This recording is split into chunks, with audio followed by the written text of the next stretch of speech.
Ladies, gentlemen, non-binary people everywhere, welcome to Action and Adventure, the Hasbro Universe Podcast.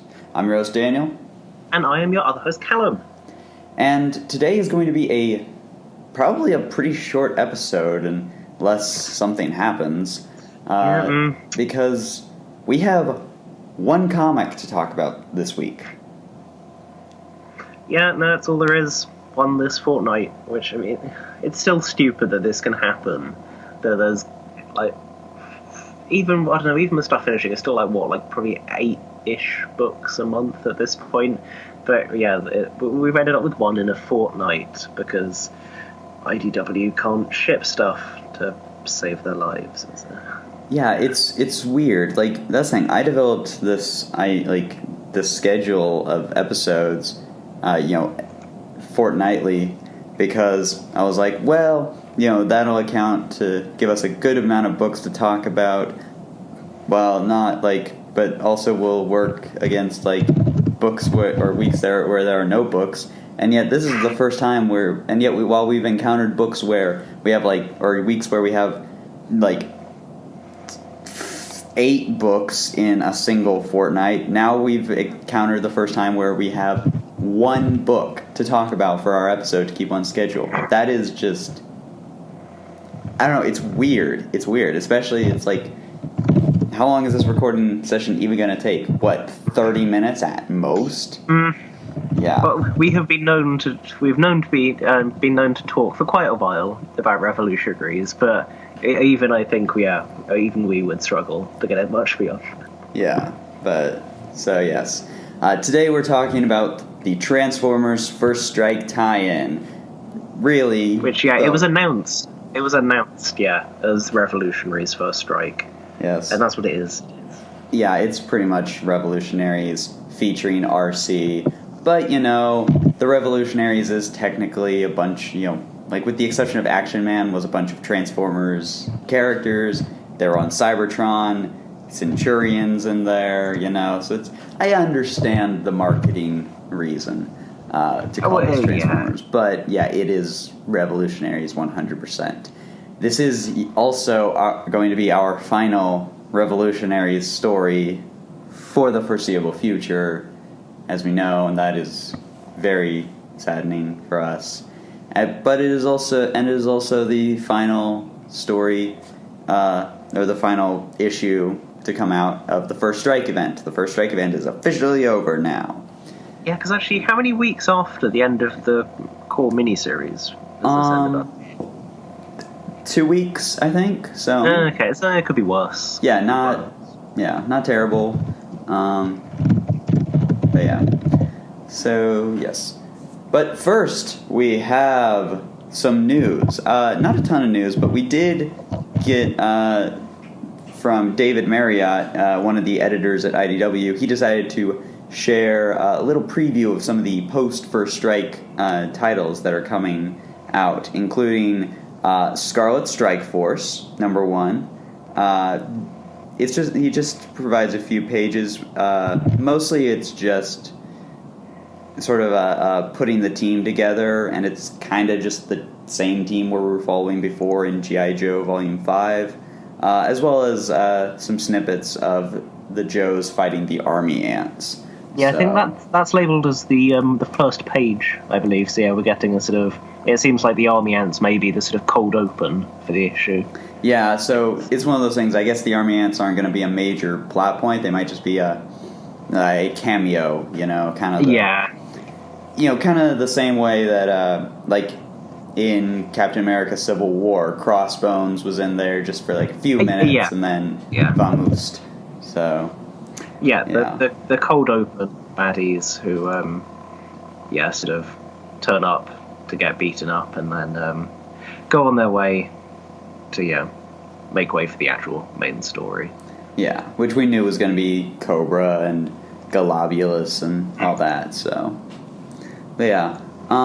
There's not much to say about this one. I mean, especially the whole putting the team together thing. The most we really get is some allusion to Spectrum doing some work on CoverGirl's new ride. So that's obviously referencing Matt Tracker, who we knew was going to be joining the team. But apparently he's going to be giving the Joes some mask upgrades to their vehicle.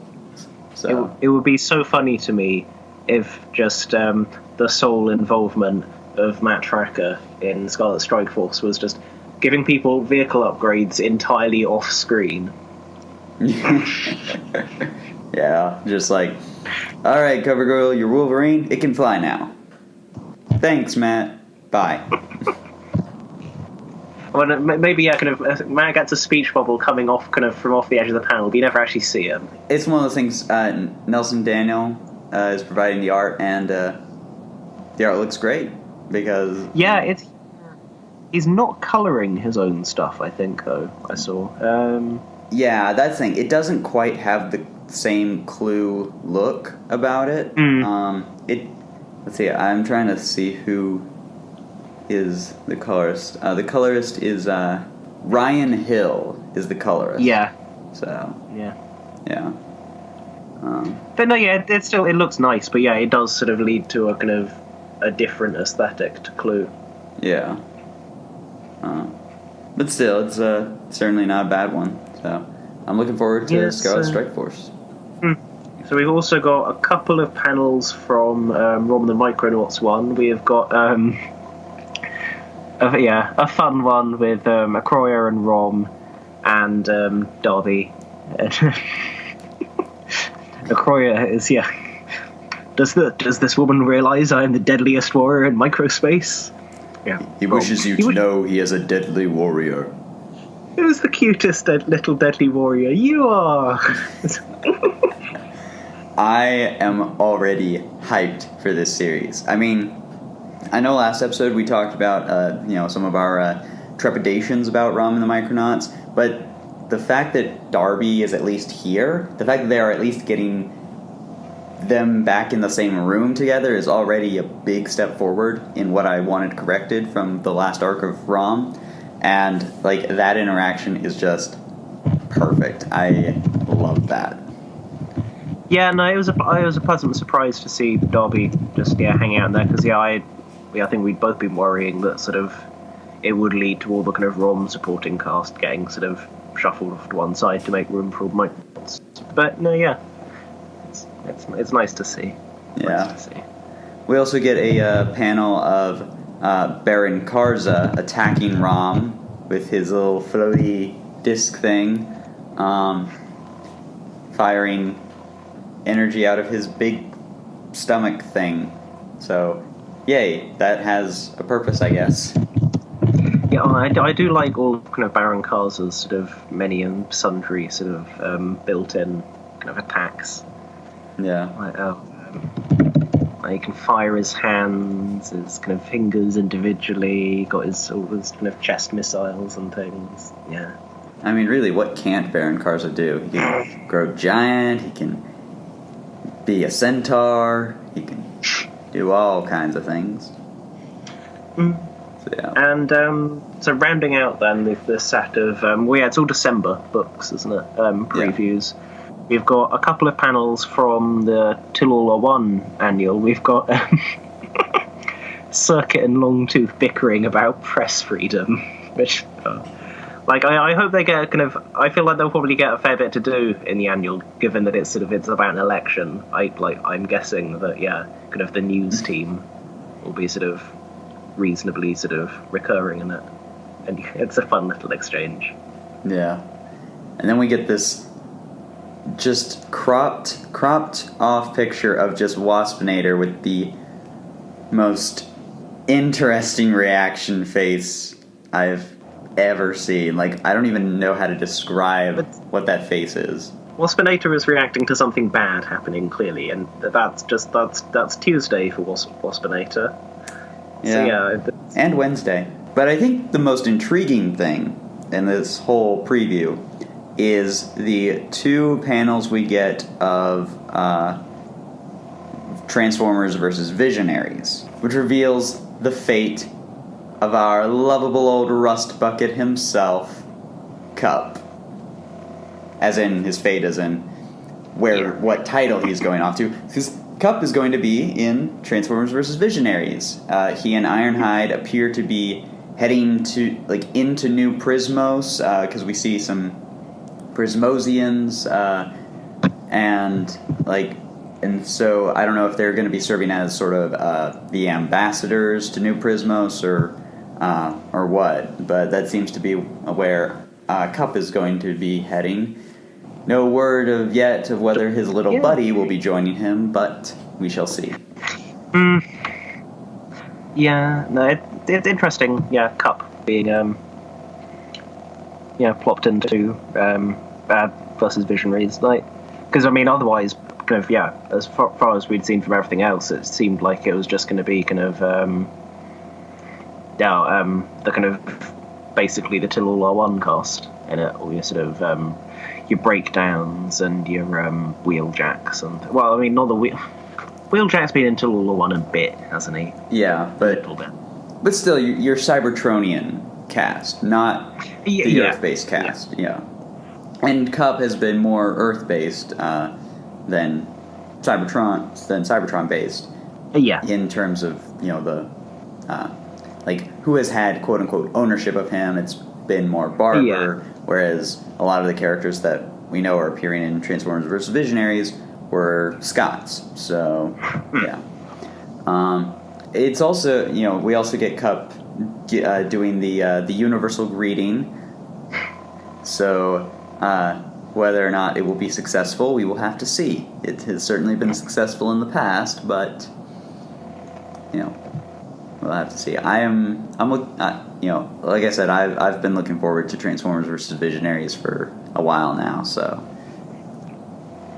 I can't wait to see what happens. There's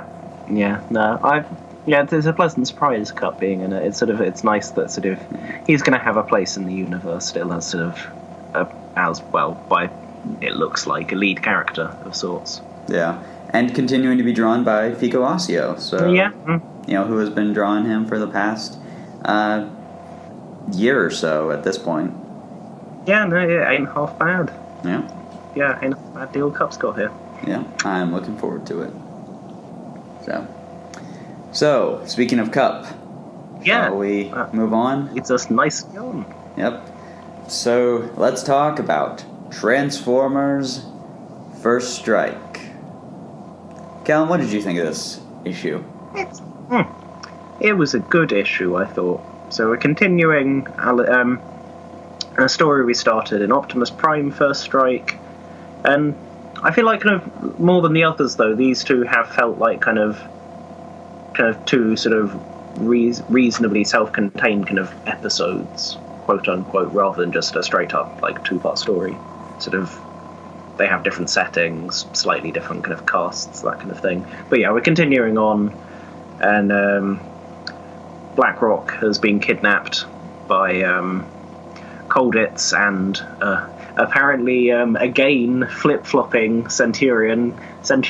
He's with the bad guys again now. He can't make his mind up, and they're off out into the wilderness.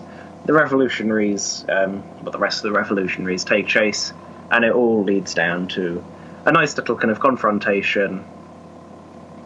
And the one thing I would say about this issue is that I was perhaps expecting a bit more sort of kind of big plot.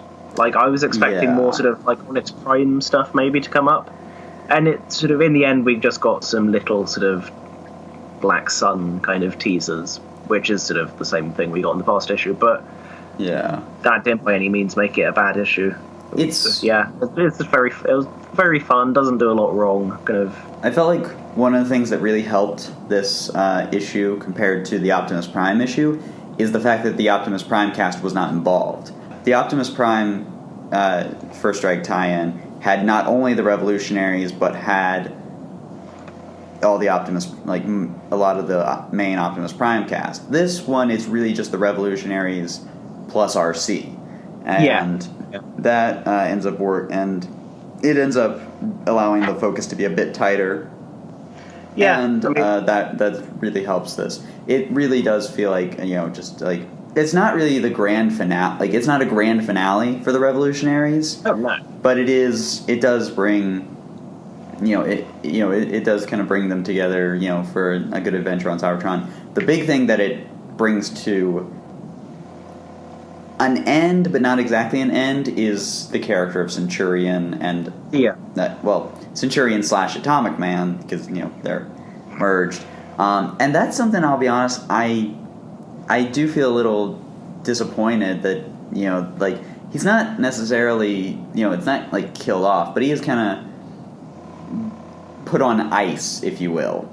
Yeah.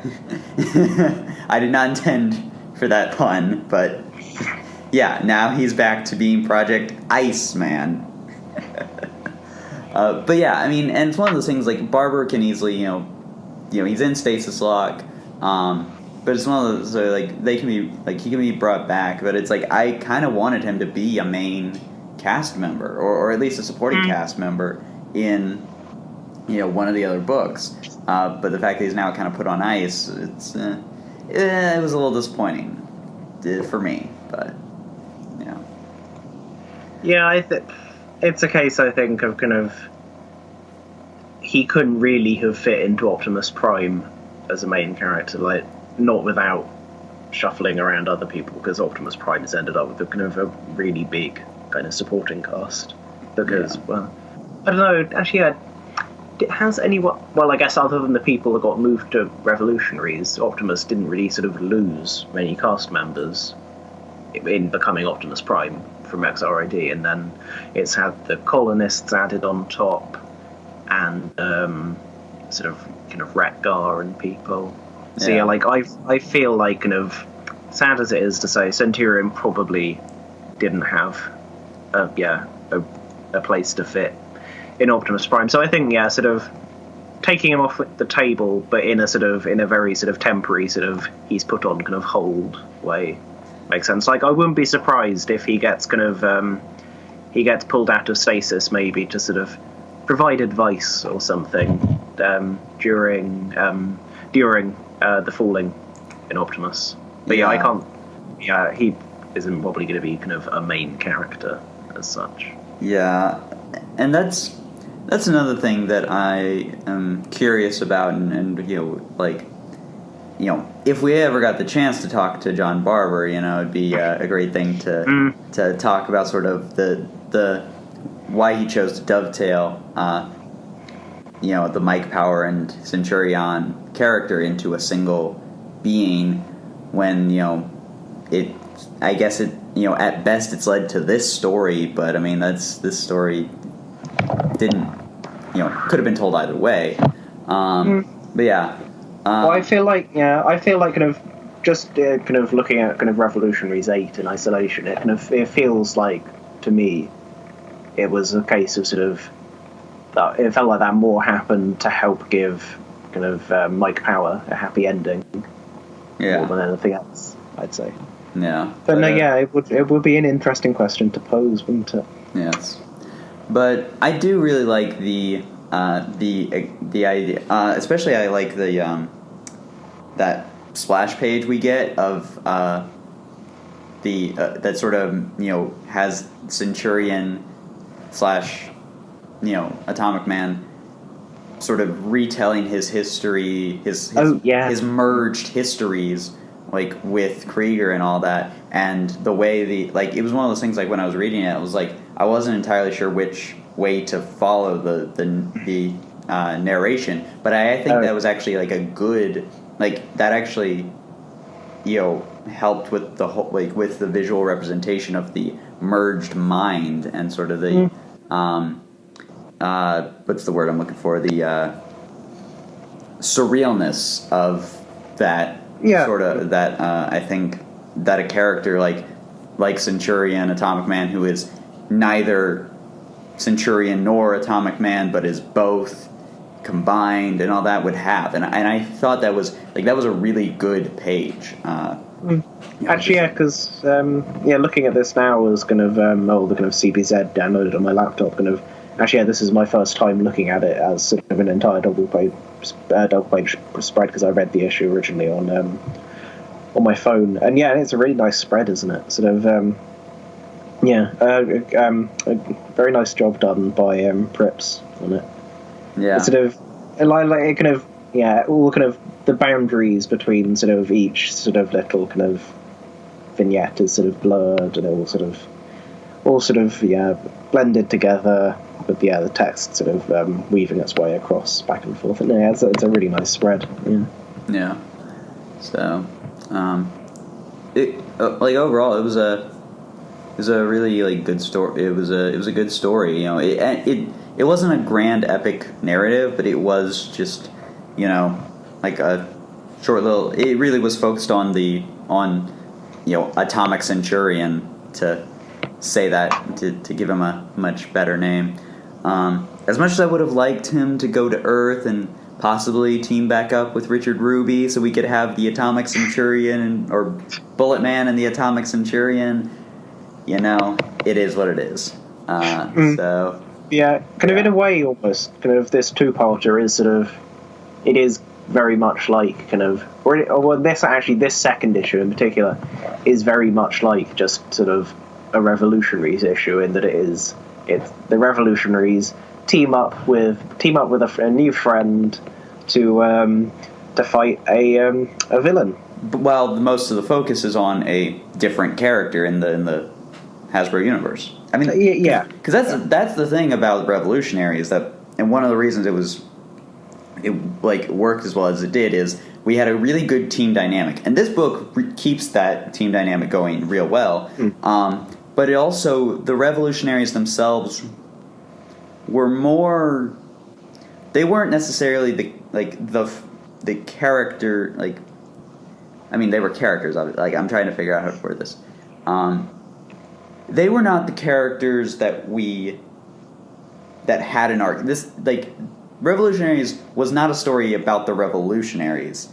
Revolutionaries was about these people as sort of, you know, learning about this history, and as sort of as I'm trying to think of the words. What are words?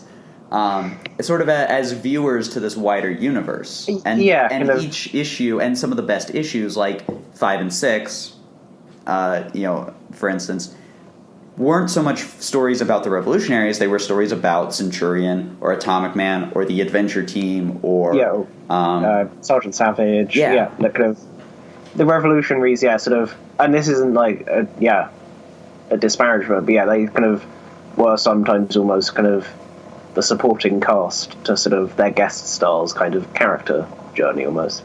I mean, they had a little bit of sort of a journey as characters. They sort of they learn to work as a team, and sort of they get their little sort of closing bit in 8 where they sort of reflect on sort of how far they've come. But generally the pattern was sort of each Revolutionaries issue. Well, not necessarily each and every issue, but certainly a lot of the very best of the issues. It was sort of a spotlight on a guest star rather than it being kind of their story. Yeah. And we get that here. It's kind of, well, I suppose almost a second kind of spotlight issue for Centurion. Or actually kind of, although actually 5 didn't so much almost focus on sort of Centurion from kind of his point of view almost. Yeah, I mean, we did see like his history, and he was like the primary kind of focus of through the merged Hearts of Steel, you know, the retconning of Hearts of Steel and all that. It's kind of, it's more introspective. But that's the thing. It's one of those things. I would dare call Atomic Centurion a different character because of his merged nature, and because, you know, he says he's neither Atomic Man nor Centurion. He's both, and, you know, like a new being. You know, so that's the thing. So he is kind of a new character, and I really like the fact that, like, I was expecting, you know, I bought, you know, that he's just going back to working with Krieger, but no, it's like he's going to take revenge against Krieger for, you know, all the horrible stuff that Krieger did to both of his lives. I thought was was a really was really cool, and you know, especially, you know, having, you know, exploring his sort of connection to the talisman, as both Centurion and Mike Power was really cool.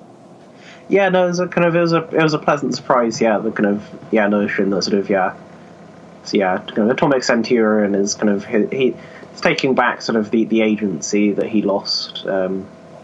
Being sort of Krieger's pawn after so many years. Yeah, it was nice that kind of he gets to make some decisions and take the fight back to Krieger. Yeah. So also, Ian hitting on Arcee, hilarious.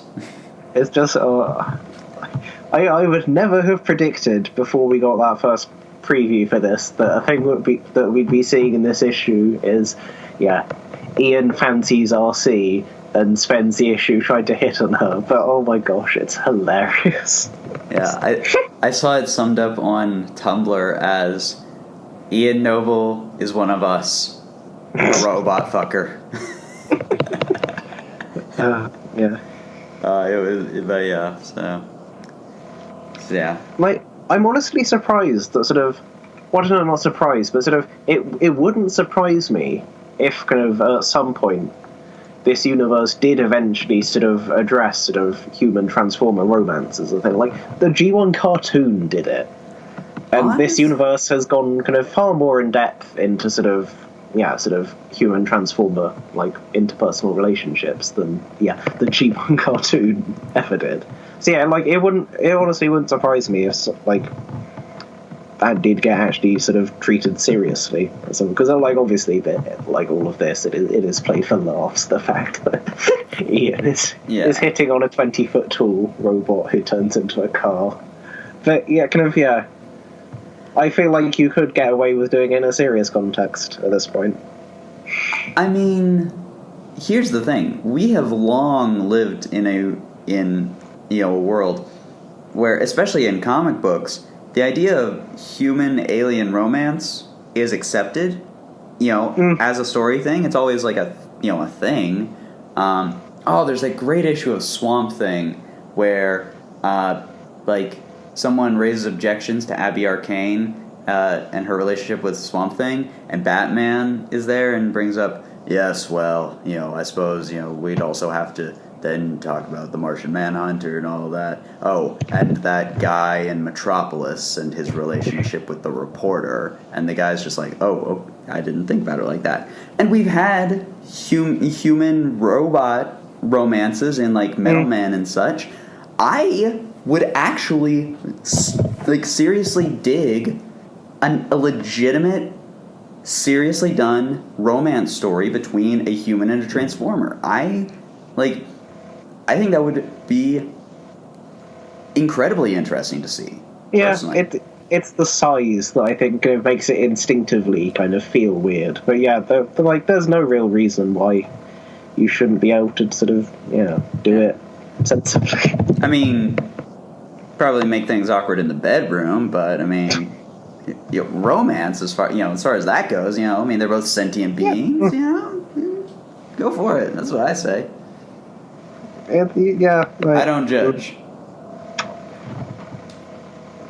Yeah, I feel like kind of like I said, if the G1 cartoon can do it, right. Yeah, totally, exactly. I mean, heck, wasn't there an episode where Sea Spray fell in love with a mermaid or something? Well, yeah, it's like the Sea Spray and the mermaid. So that's two. That's 2 episodes. Yeah, there's like the one with Paraglide. What's the name? Is it like Astoria? Astoria Carlton Ritz. There we go. I only remember that because of Ask Vector Prime later gave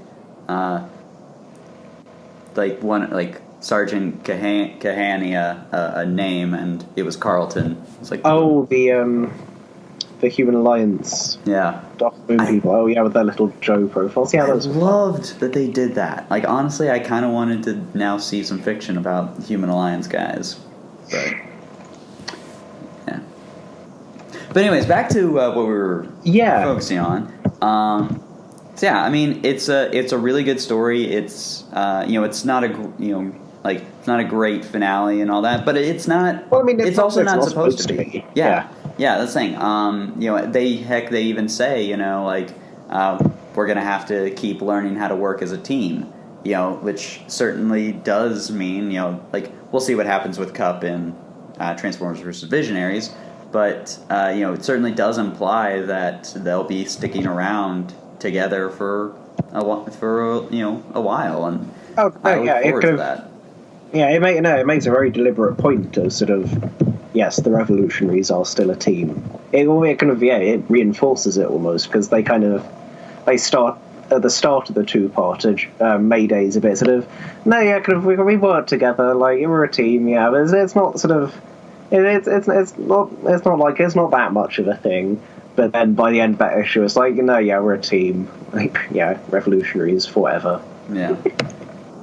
One other point I did want to bring up, sorry, was I think this is probably the most character we've ever gotten out of a Red Shadow. Like, the fact that we actually have an individual Red Shadow, like, talk about, like, his clan and, like, actually have dialogue was a little like, okay. I'm not complaining. And it was fun having Colditz around again. Yeah. Just because Krieger's great and all, but if you're gonna have a supervillain of German descent, like, and technically Krieger, he's now complicated because apparently he's Merklin. So who knows how that works, but if you're gonna have a villain of German descent, it's really no fun unless they kind of have a silly accent and occasionally say things in German. Yeah. Yeah. And I mean, honestly, it's that helmet. Colditz has a cool helmet. It is, yeah, it's very nice.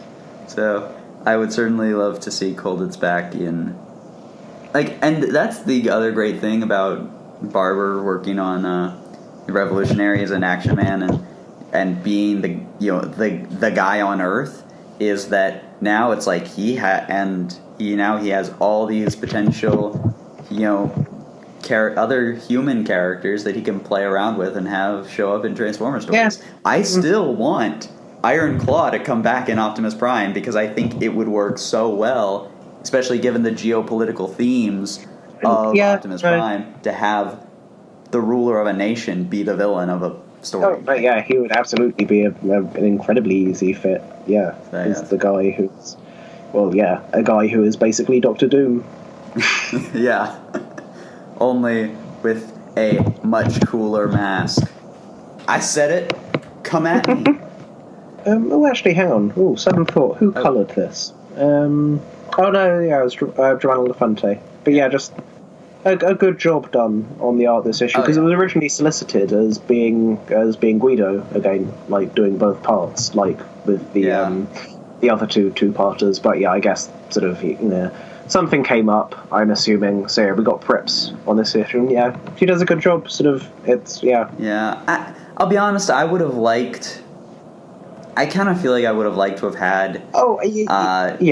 Like either Guido do this and the last one, or even Fico do both parts of the story, since it is a revolutionary, revolutionary story. But but Prips certainly did a fine job. So I'm not complaining, but it would have been nice to have had consistent art. But she's a good fit for kind of the Revolutionaries cast. I think sort of because everything's a bit fun.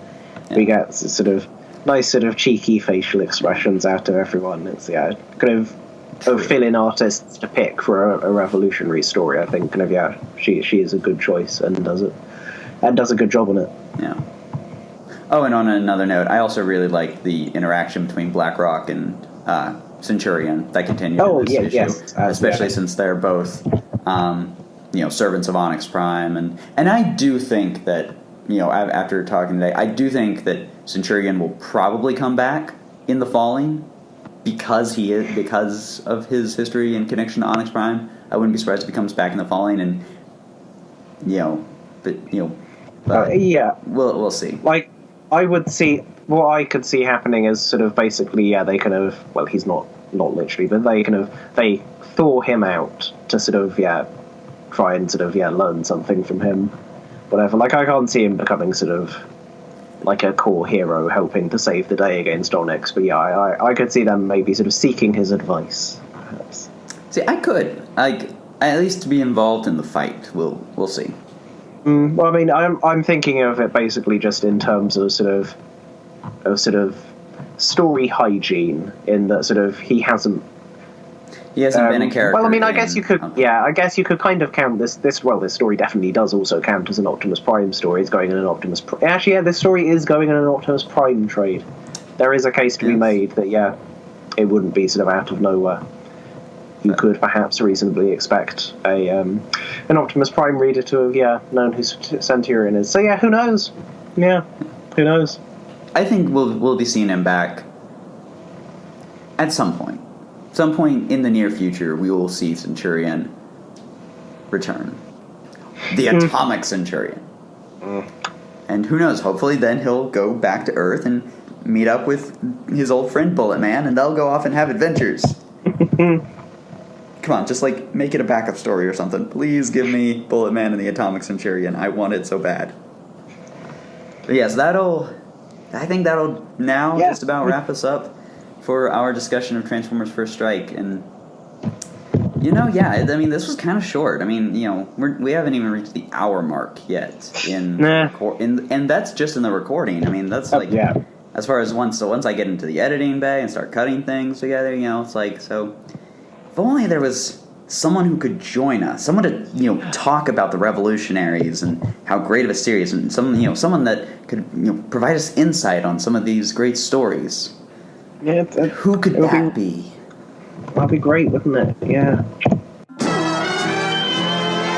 Ladies, gentlemen, non-binary people everywhere, welcome back to Action and Adventure, the Hasbro Universe Podcast. And today, we are joined by a very special guest. The Lord of Continuity, the man, the myth, the legend. A man that I had the great pleasure of meeting at last year's NC Comic-Con Oak City, and a guy who has been very gracious enough to answer all of our annoying questions just to fill gaps on the TF Wiki.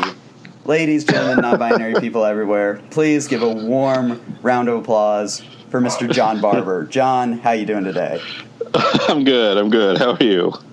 We're doing just fine. So, we are thrilled that you are, here to join us for this Revolutionaries Retrospective, as we've been calling it. Cool. Our listeners just a few minutes ago heard us finish up our talk of Transformers First Strike, which, as far as we know, is sort of the last of the Revolutionaries stories, at least them as a team. Hopefully that proves not to be true.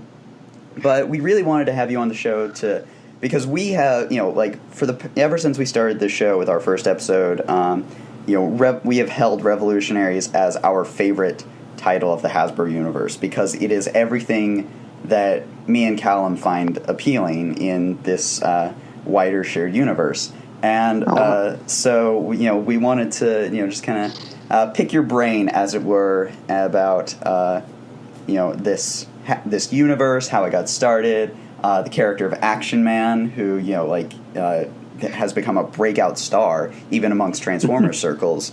So, yeah. Oh, cool. So why don't we get started by talking a little bit about about Action Man specifically. Okay. Why Action Man? I am curious, as someone who, was very young in the 90s, but, still, has vestigial memories of, the extreme sports guy. It's what was it about this, the British G.I. Joe that made you sort of kind of decide to,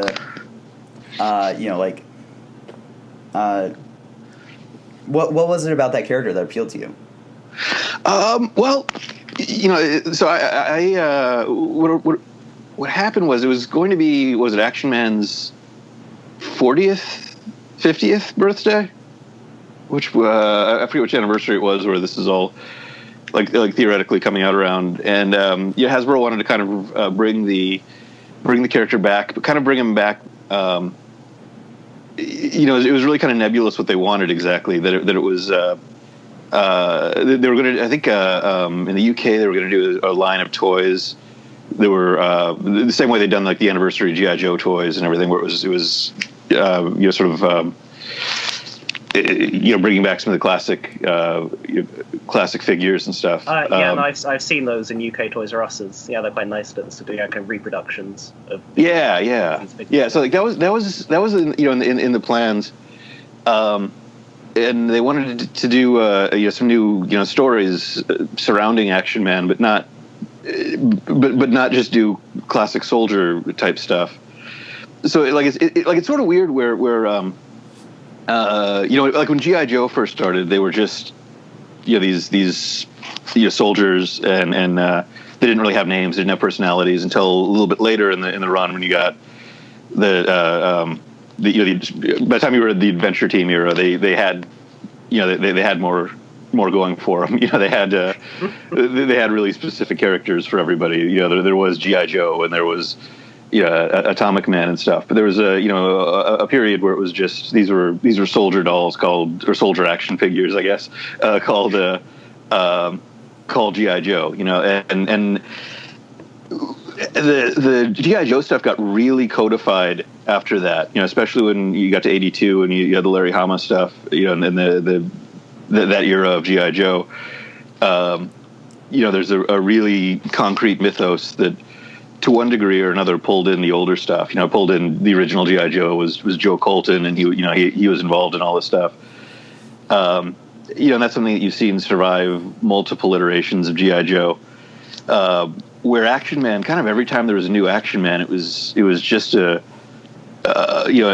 new character that the extreme sports guy has nothing to do with being an SAS guy, or being in regimental guard gear, from World War II. They were so separated. And by the time like Rom was involved in the Action Man stuff at some point. There's no through line on who the character is or what he was. So to me that was really exciting. And it kind of it had this a mix of a blank slate and a character with a lot of history, which is perfect for me. That's really something I like. And I had this sort of idea with all the I don't know, not so much superhero reboots, but all the new versions of superheroes we'd seen. Where you see the when they do the Arrow TV show or the Flash TV show or Daredevil or whatever, they have a chance to kind of pull in all the stuff from the history of the character and figure out what stuff works or what stuff works in this instance, what stuff they want to keep going, what they want to throw out, and I'm a fan of. I happen to be a fan of those shows, but I like. There's something kind of cool and freeing about that. I do like the continuity stuff, obviously, but there is also something kind of fun about being able to pick and choose that stuff. And one of the things that kind of struck me, a lot of the superhero stuff would tend to maybe jettison the same stuff. You'd kind of wind up with origin stories that were very similar to each other. Because a lot of times in the comics, the origin stories weren't necessarily that important, especially when you go back to the Golden Age stuff. But this is going off on a tangent, but if you look at Fantastic Four, there's 4 Fantastic Four movies, 3 of which are about the origin of the Fantastic Four. If you go and you read the first 103 issues of Fantastic Four with Stan Lee and Jack Kirby, they maybe mention the origin once. They very deliberately never talk about the past in that comic. They never go back to, we were hit by a cosmic ray cloud. Later comics do, but if you look at the Lee Kirby stuff, they never do. Or if they do, it's very early on. They before they've kind of figured out what they're doing with it. So there's an unnatural weight put on these origins, and a lot of the origins aren't necessarily that interesting. But anyway, but what it's getting to is I felt like there's more opportunities to do more weird stuff with these characters that they were rebuilding. And Action Man's not a superhero, but it's a character with that same kind of history. But one of the just thinking about the Flash TV show though. When I was a kid, when I started reading the Flash, I started reading after Crisis, and Wally West became the Flash, and it was after Barry Allen had died in Crisis, and I always thought that was a great paradigm of this like young hero having to live up to the legacy, and that was a thing you hadn't really seen. Like it's sort of an elemental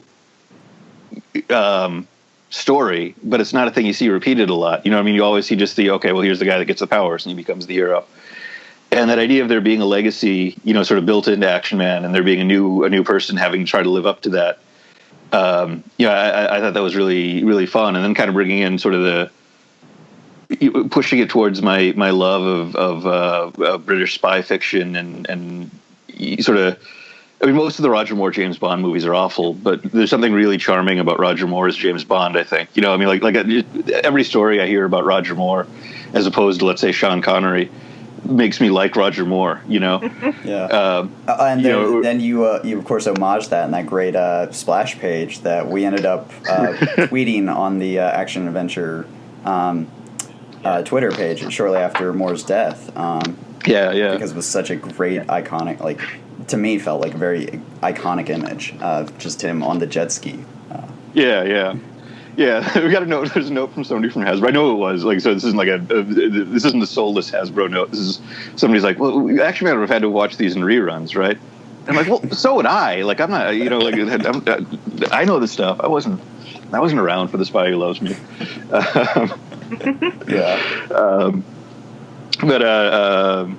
Yeah. So but we're kind of keeping it more, more action. I mean, it's called Action Man, so I felt like it had to be pretty much, the story resolving itself through action. Yeah. There's a little bit of a Kingsman. That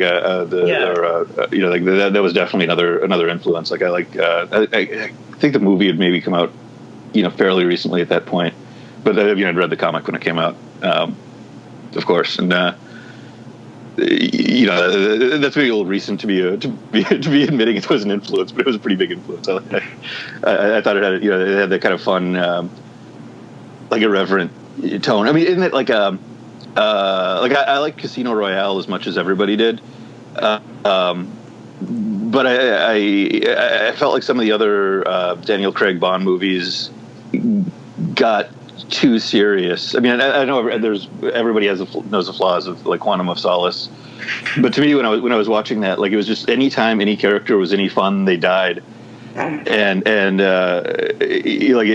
there's a part of me that, like, okay, it's kind of cool if you have this this serious James Bond, but also what would it be like if you were really James Bond? It'd be terrible. You'd be a terrible person.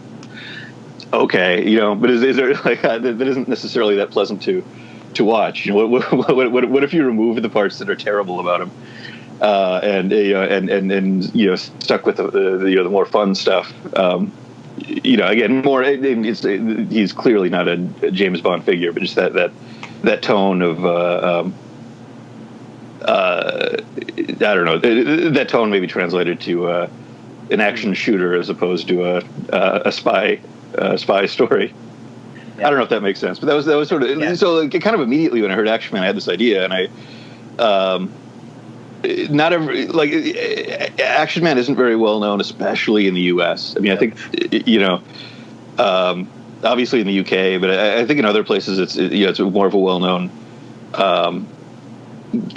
character. So there, it was even sort of a, does IDW want to do this? Yeah, we do, but what are we going to do? And I basically pitched the issue 0 to people at IDW, and they you follow them, you follow the like a classic Action Man, you're breaking in and then dying at the end, and this new guy has to realizes he's going to have to take over. So that was sort of the pitch I gave to IDW and then to Hasbro, and everybody liked it and liked that premise. Now, was this like after the Hasbro Universe was going forward, or was it just sort of like around this, like y'all were doing that, and then like which came first, the Action Man or the Hasbro Universe? Action Man. Because I mean, I think that the pitch for it would have been way far ahead of when the comic actually came out. Because we did the Zero story it was originally going to be a flip book with ROM for Free Comic Book Day, but the Free Comic Book Day has rules about doing flip books that I think are maybe not always enforced, but they were in this case. So we had to it became a backup story. So like those have to be done way in advance. Okay. So we had the premise of it worked out. But by the time we were working on the comic, we started to figure out the Hasbro Universe was going to happen. And, again, that was one of the things that was, I mean, we were pitching the Hasbro Universe, and we were pitching putting all the stuff that we were doing for, with the exception of ponies and gems, sort of, to not be part of we were trying to pitch everything to be part of the Hasbro Universe, which was different than what the movie universe was. So at some point they didn't want, there's like, maybe, do we really want Action Man to be part of this because it's not going to reflect the movies? I'm like, well, it'd be really great to have Action Man be part of this universe. And they agreed. And eventually they're, okay, that does make a lot of sense. This isn't going to be the same thing. So it wasn't a hard sell. It was just it was a question, I guess. It wasn't a it wasn't a disagreement. It was just a thing that got questioned at some point. Like everything. Huh. Okay. So like Action Man ended up being a 4-issue miniseries. Was that that then sort of led into Revolutionaries? I'm assuming that was not the original intent, or was it? At what point did Action Man the series mutate into Action Man the miniseries, followed by? It was always a limited series. It was always a limited series. It was always the story. I mean, I always wanted to do more, but like the harsh reality of it was that the comic probably wasn't going to sell enough to do a full series afterwards. You know what I mean? Yeah. I think the people that read it really liked it, but it's one of those things that's. It's not going to the door for Action Man in the first place.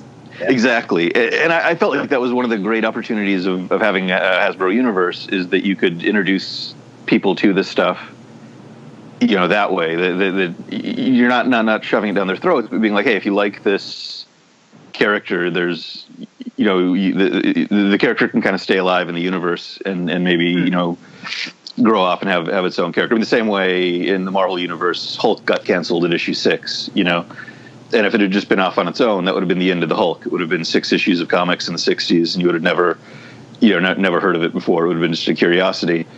But because there was a larger Marvel Universe, you could have the Hulk showing up in Avengers. You could have him showing up in other comics, and then eventually bring him back into his own, his own stories in an anthology book. Or X-Men, same thing. X-Men got canceled, but the characters kept showing up in different places. So to me, that was one of the real appealing parts of the universe, is being able to introduce ideas and keep them alive and mutate them and try new things with them. Because clearly, when I was pitching the Action Man number 0, there was no idea that he would riff well with Cup. In my head, that was pretty far away, but to me that's one of my favorite pairings of people to write. So that's sort of to me that was the fun of once the kind of universe idea came in. It was like, oh, let's definitely have Action Man be a part of this. It doesn't really need to affect the Action Man story, other than we can kind of allude to I think in the original pitch, Dr. X was doing everything out of just general, real world-ish political machinations that she was trying to control. But throwing the Cybertron, the idea that there's Cybertronians in there or something, that works just as well. It's just outside forces that she's trying to work on. It doesn't materially affect the Action Man story, but it kind of, to my mind, opens it up into a, wider, richer universe. Right.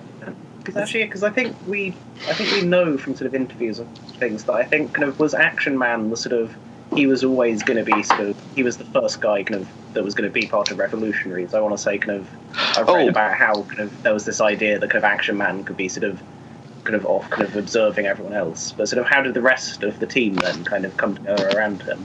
Yeah, that's good. Yeah. Sorry, I got so wrapped up in my own rambling, I forgot to answer the question. No, that's why we booked 2 hours. We want the rambles. You've heard me. Yeah, so when we were at the Revolutionary Summit, so it was Marguerite Scott, Cullen Bunn, me, Brandon Easton, Aubrey Sitterson, Chris Ryle, and then David Hedgecock, Carlos, and a few other people in and out. Yeah.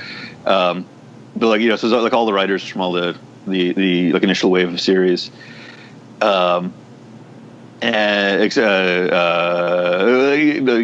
James. I mean, James Roberts was theoretically involved, but the reality was we literally couldn't have afforded to fly him out and still done the thing. IDW has the money to fly him out, but I mean that would have made it cost prohibitive. You know what I mean? It would have been well, I don't know if this is really worth it. We can do it all on Skype. Yeah. But by chance, a bunch of Marguerite, Brandon, Christos, and Aubrey all lived in LA, so it was a real easy thing. You know what I mean? It was just a train ride down or a car ride down for those guys. It wasn't planned that way. Just it was a lucky chance. So anyway, we were all there in the room, and I think it was I think Cullen was the first person that said, "Hey, Action Man should probably do something after this." And then Marguerite had this idea of maybe having a. I can't remember. I know I've said before what happened. Now I can't remember exactly. But she had an idea of I think it being maybe it was a little bit like. Global Frequency or something, the Warren Ellis series with a bunch of different artists, where you could have it was either Action Man or just generally a team of different characters from the Hasbro Universe assembling to take on different threats, every issue. Yeah. Well, just because you bring up Warren Ellis, one of the clear things that I thought clearly inspired Revolutionaries, and maybe you can confirm this, was Planetary. Definitely. Exploring the secret history and all that. But anyways, back to your story. Planet. Yeah, then so when I started combining, it came up that I don't that was just where it got left at the meeting, and I think it got suggested that maybe I'd write it, but that was around that time is when I left editorial, and I wasn't sure what the situation was going to be when I do that, because that's a big step to throw at a publisher that you're working for in the beginning of this crossover, I think at one point, I think Ted Adams, who the owner, the big guy at IDW. I'm fumbling because he just changed positions, so I don't know exactly what his official name is now. He was like, "Oh, so you're going to write that Revolutionary series, right?" Because I think, at some point, I think I'd just thrown out thinking of the way you had Secret War and Secret Warriors, at Marvel, and you could do Revolution and Revolutionaries. Even though I don't think Secret Warriors came out of Secret War, came out of another crossover. But anyway, he was like, "Oh, you're going to write that, right?" I'm like, "Oh, sure." I think by then I'd been working on a pitch, but I think it was going to. I think they were going to be. It definitely wasn't a sure thing. But so I still put together this really detailed pitch, or I was in the process of putting it together. Or I had put it together. I forget. And that went over to David Hedgecock, and he and Carlos had some notes, and went back and forth. But that was what we, pretty much what we went with. And the idea with Revolutionary, it was going to be, like you say, pushing it in the Planetary direction. There's still a little bit of that. It was sort of a cross between Planetary and Marvel Team Up in the Hasbro Universe. So you'd have different characters showing up. That kind of got lost a little bit as it went on, but that was kind of the thing that was sort of supposed to be maybe the most front-facing, was that it would be, Rom versus the October Guard, and all these sort of weird mashups that you wouldn't see. So there are all these mashups in there, but it just sort of adds to the density of the book, I guess. Yeah. It's kind of. So why did you choose the members of the Revolutionaries that you did? I mean, obviously, like Cup and Action Man, they ended up just being kind of a perfect pair. But what about Ayanna Jones that made you like, okay, let's expand on her history, BlackRock, that kind of thing. Like, what was it about the characters that you decided that made them a good fit for this team? Yeah, so David Hedgecock had this idea of there being a sort of Avengers of the Hasbro universe, but you run into that problem with the Transformers that if you had Optimus Prime being the Captain America figure or whatever, he's 40 feet tall.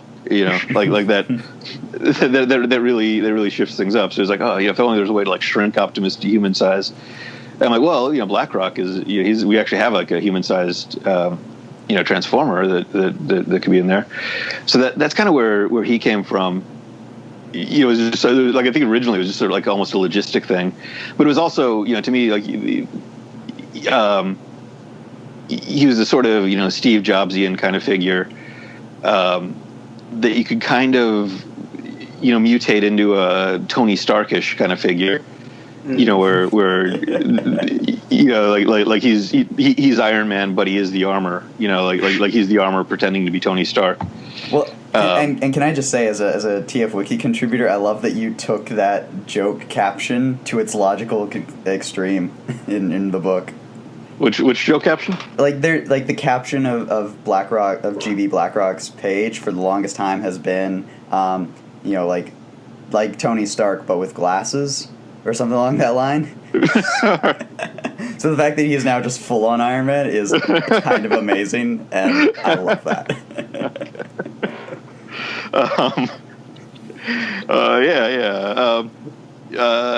I thought that was fun. We needed a G.I. Joe character. Like that was kind of the natural one to put in there. I felt like you started putting like G.I. Joe and Transformers felt like the bedrock of the thing to me. And the other characters were going to be the ones who were going to kind of introduce and get to see. So we'd see the Micronauts and we'd see Rom and we'd see Mask. But it made more sense to me to have it be a G.I. Joe Transformers kind of thing being the gist of it, plus Action Man, just because that made sense. I think like Cullen's original idea was like that Action Man's the guy that kind of oversees everything. Like he's sort of the maybe more of the Nick Fury kind of thing, where he's watching over, making sure like the Transformers aren't getting out of control, and G.I. Joe isn't acting poorly or whatever.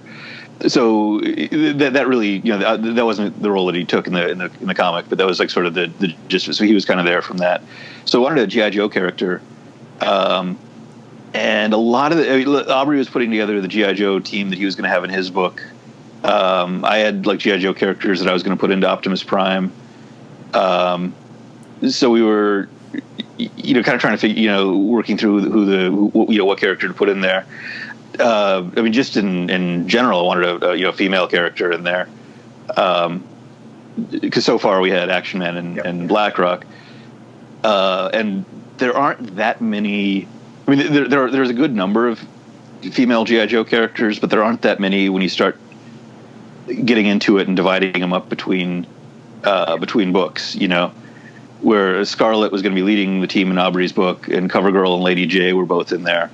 That's a huge chunk of them right there, especially the recognizable ones. Jinx is dead in this universe, and that was a pretty powerful death moment that I didn't really want to undo.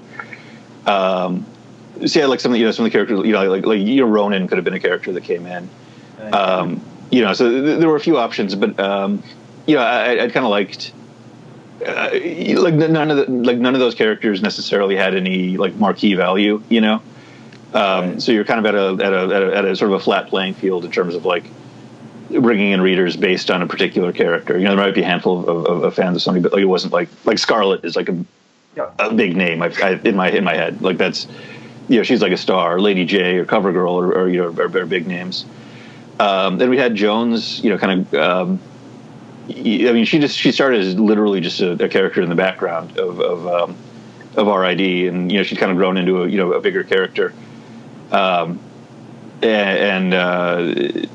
she was sort of enough of a blank slate that you could put on some history to her and really beef her up as a character. And that appealed to me, having her, and I thought it was cool to have a woman of color in there too, because it's just you don't. I'm a white guy, so I don't. But it doesn't. It doesn't matter that much to the story, but I think it matters if you see this and you can kind of see yourself or see the world around you, like actually reflected in these things, in these comics. So that was, there's a little bit of, that was a little appealing, but it's a character I'd kind of grown to like. It's really funny because you don't get these sort of organic character growth. You don't get that much, but this is. When she was introduced in RID, it was literally we had somebody at a computer, and what's her name, Marissa Fairborn had to say something to her, so she needed a name.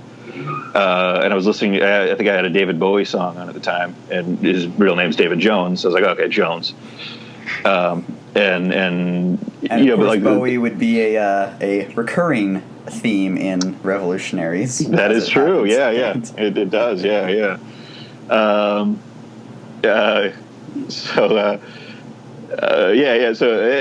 like Andrew, really like drew her as somebody interesting, she was kind of just the way she'd be in the panels, she kind of kept growing, and then pretty quickly she was like, okay, she's she's in there, she's going on these investigations with Fairborn and stuff. Like she's a top operative. She wasn't just somebody that was there. She was she kind of quickly rose in the ranks of characters of being like, oh, this is like the second most important person, and or an equally important person in the EDC. This isn't just a computer operator or something like that. That's long gone. She's the one that goes and investigates Thundercracker's base and all that stuff. So it just kind of grew up, and she just kind of kept becoming more interesting. And I kind of suggested she was in there, and nobody said no. And that was our G.I. Joe character. So I kind of got to introduce a new G.I. Joe character. Oh, she took the code name was an old G.I. Joe code name. Right. Yeah. Because Cup, because I think we know that. I think Cup wasn't originally going to have as much of a role in Action Man Revolution, because that was originally going to have Aileron in it, or wasn't it? Because the thing with the covers and the Greek temples. Yeah, that's a good question. Yeah, so with the Revolution story, we had all these arcs. Originally, in Revolution, Aileron and Cup are attacked in Greece, and Cup gets captured, and then Aileron makes her way back to Metro Titan in Monument Valley, and the Action Man story was going to be him like continuing the investigation of what was going on in Greece, which is where he kind of started off in the beginning of Revolution, and then finding Aileron, and then the two of them sort of teaming up to get her out of there. She was pretty badly wounded. Like that was the deal. So that was like kind of the original idea, and I can't remember how far I got on that. I think I might even have like a version of it where it's all like kind of broken down into pages, but it wasn't very good. I didn't like it. It just wasn't gelling, right? So something just wasn't fitting. I think originally Cup was going to be a big figure in Mask, but as Brandon started figuring out his plans, and it wasn't like it was a thing like at the Revolution Summit. We're like, well, what happens to Cup? And it was like, I can't remember if Brandon suggested it or maybe it got kind of thrust upon him. Like, hey, do you want to have a cup? He's like, oh, sure, I'll take a cup. He likes Transformers a lot. Like he's a big Transformers guy. Yeah, we've had him on the show before, and he's cool. Yeah. But I think as he started figuring out his plans, there just wasn't room, for Cup.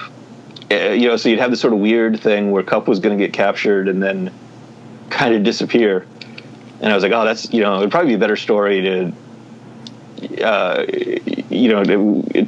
figure out what happens to him, and instead of it just being like a couple panels in Revolution, maybe we'll do the one shot about that. I can't remember. I think at that point it might have been like, hey, well, he'd also be really good in Revolutionaries, even though that completely breaks apart the let's not have a guy that's 30 feet tall in the team.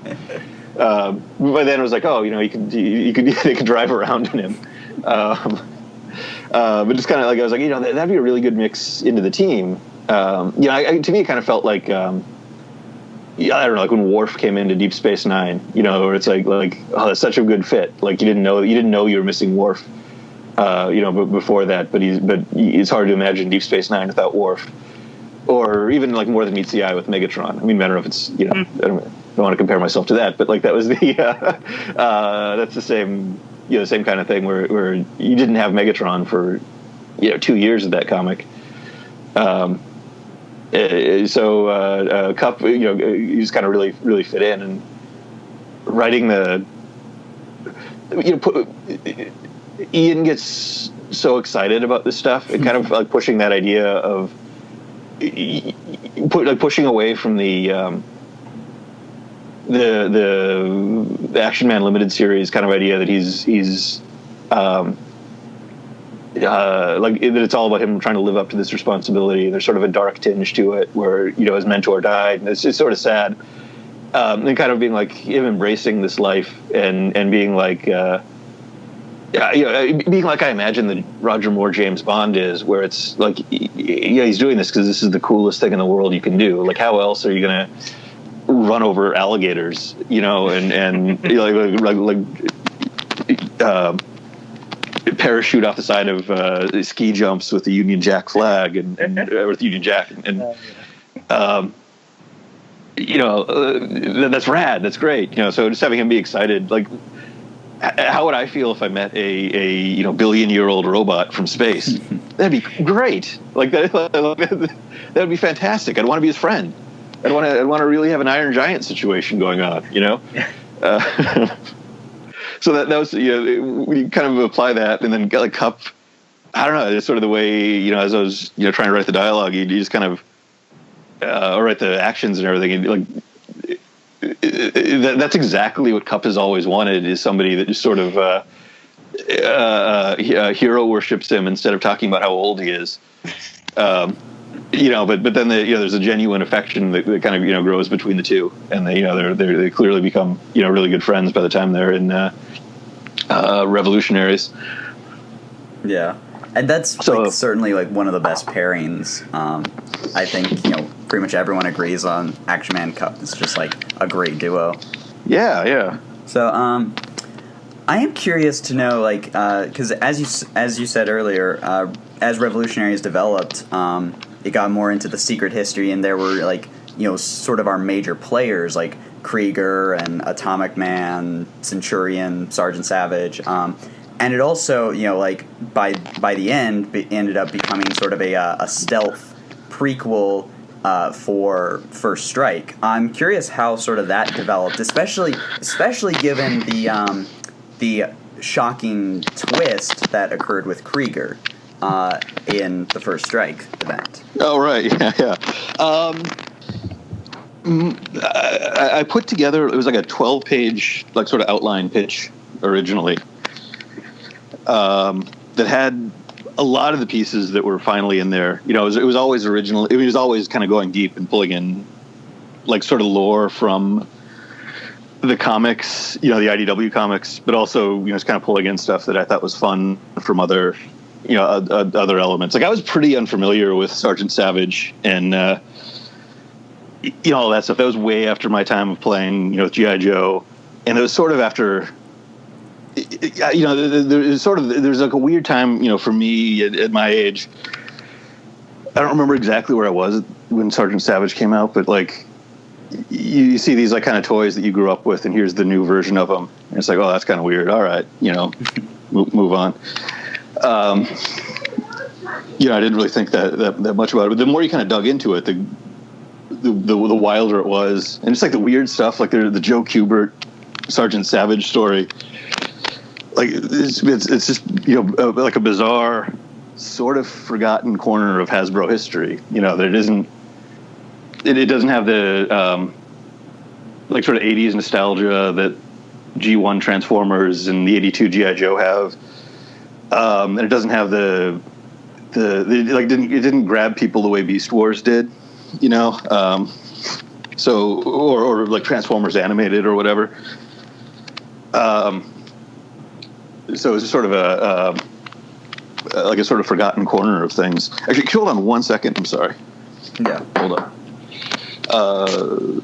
Like First Strike always that was always the ending of First Strike. Like the ending of First Strike. Sorry. The ending of Revolutionaries. The ending of Revolutionaries was always the ending of Revolutionaries. It was always going to end with Joe Colton having put together this team, probably to invade Cybertron.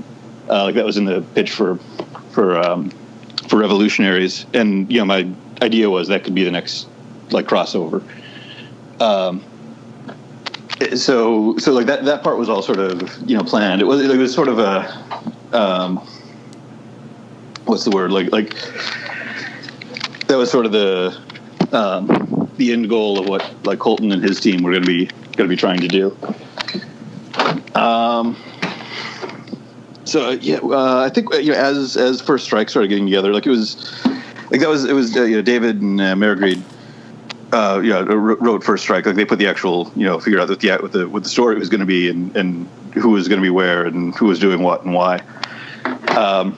And some of that kind of got back put back into Revolutionaries to make sure it all fit together and everything. But at some point the Visionary stuff came in, and I think I mean like in the original pitch that wasn't Krieger's end game, but it was one of those things that kind of all added up that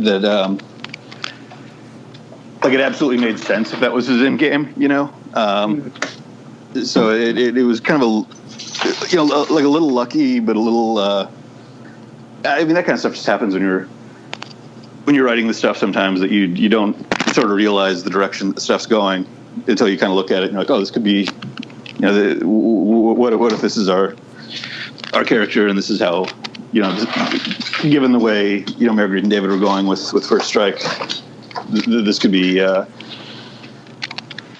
this could be who he is and what he's after. I don't know if that makes sense. Yeah. That part kind of came in a little bit later, but it really fit. I mean, when I say a little bit later, I mean like most of Revolutionaries was written with that in mind, but that wasn't in the original pitch. Yeah.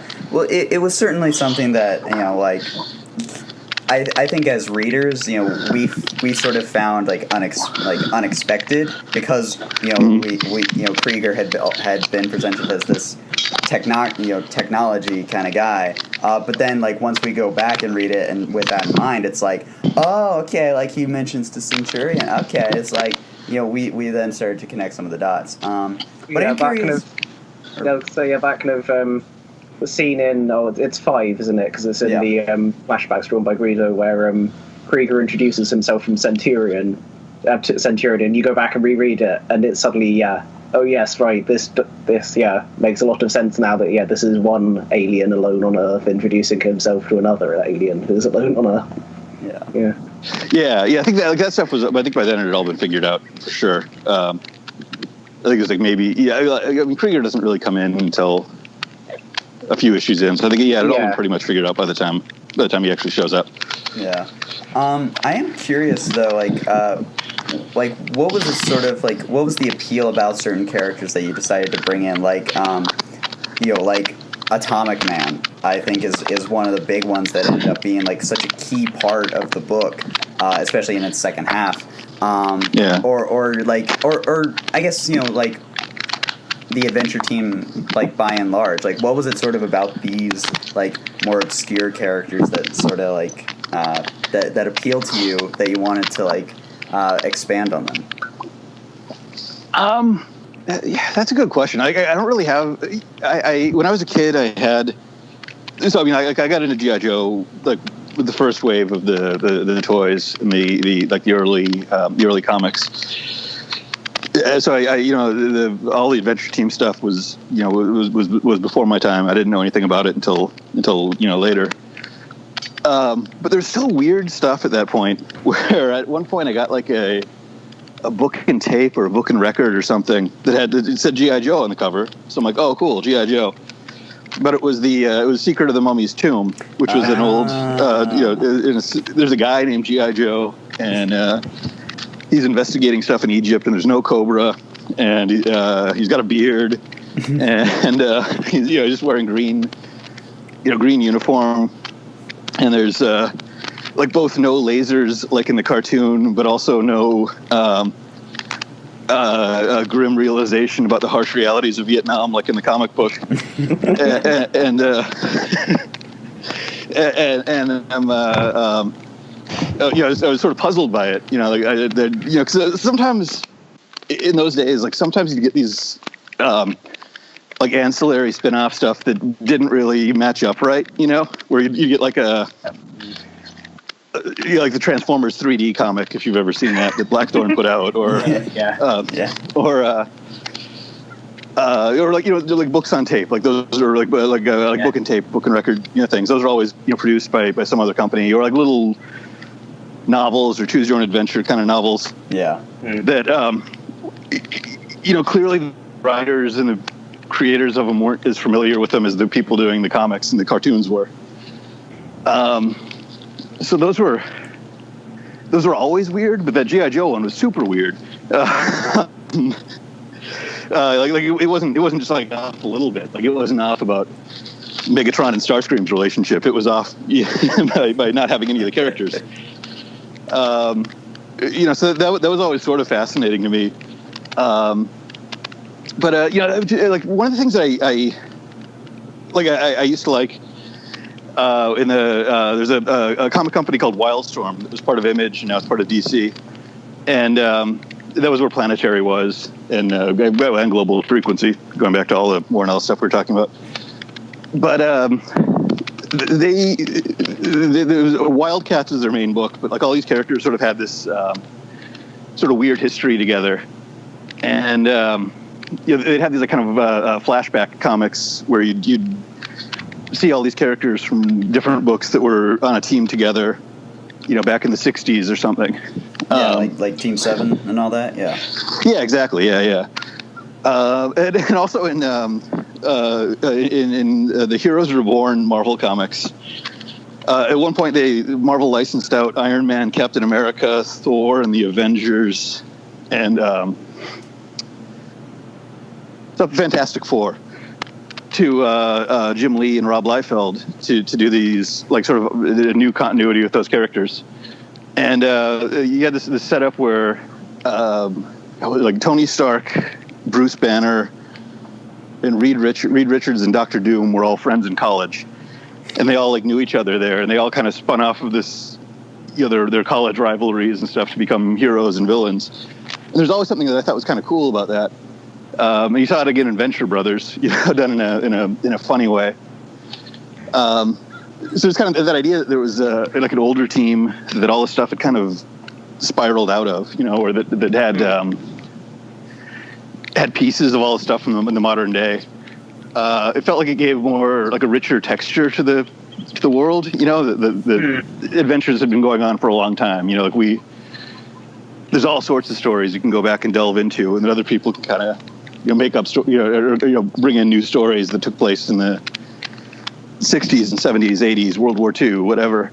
The world had always been kind of weird and cool. Yeah, I think I said that exact thing of the show. It makes it it gives the universe its kind of own flavour rather than just being a sort of generically sort of real life setting. Yeah. I mean, there's like I don't know. It sort of feels like there's sort of an artificiality if it just if it was our world until until X some thing moment, happened. Yeah. but the fact that there's like that things have and with the Hearts of Steel stuff, it's like, oh yeah, Transformers have been here since literally the Furman run had already established that, but no, it's like Transformers have been as part of like modern quote unquote since the 1800s. Stuff like that was really interesting about revolutionaries.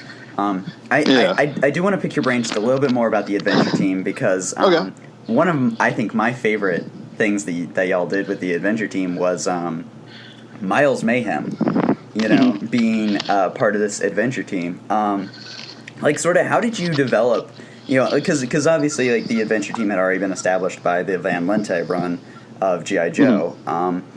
I'm curious, like how did you guys like go about actually like taking these, just kind of cameos and all that and sort of developing it into a full team, like with young Stalker or Bullet Man being like a full-on character and all that. I'm interested to hear sort of like what was the sort of thought process behind that, and where did the inclusion of Miles Mayhem into that come from? Yeah, Miles was the first one. Like that was in the prologue to Revolution. And that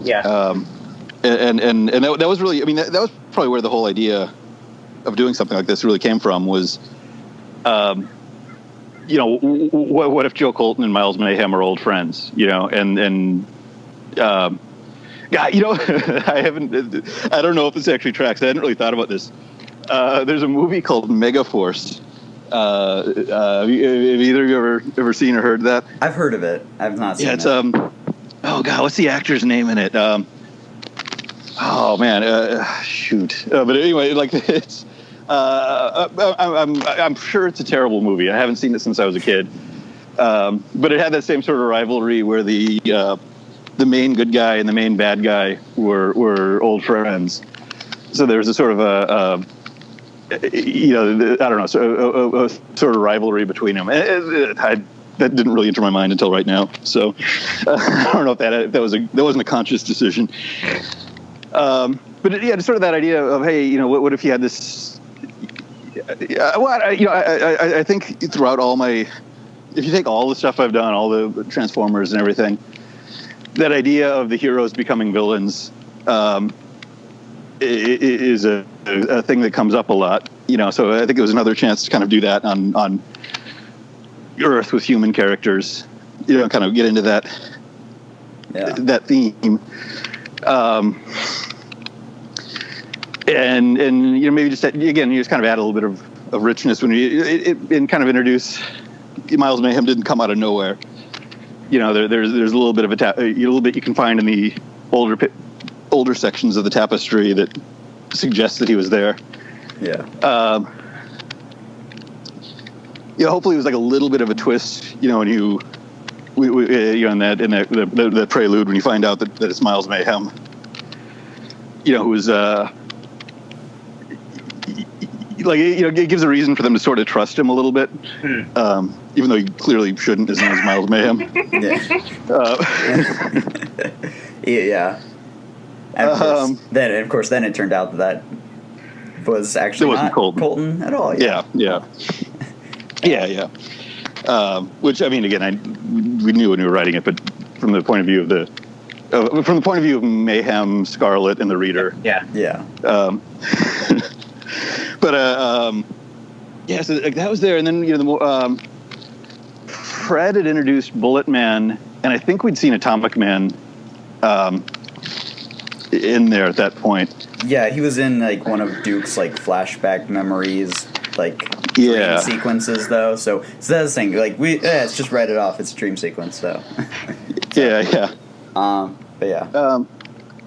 I like the idea of there being that version of the team, but I also liked, the sort of the notion that it evolved from a more military team, which would have been, which would have had Miles Mayhem and Joe Colton.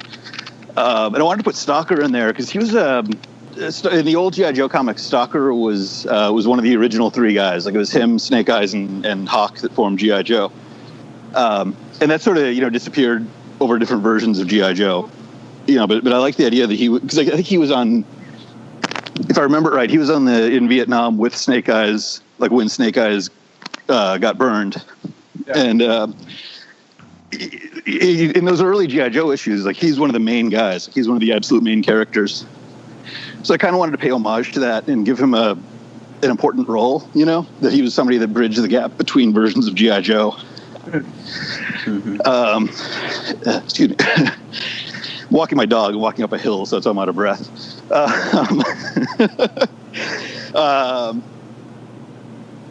So I thought that would be cool to bring him in, and also have him be like that would give him the position that he's one of the older guys in G.I. Joe now, but he was a young guy on that team. So you have sort of a shift in the way he is. So that was that was where he came from. Actually, because sorry, go ahead. Yeah, and I suppose thinking about the whole kind of secret history angle of the book. The thing it all pivots around is the talisman, which because I feel like we've not seen the last of the talisman either.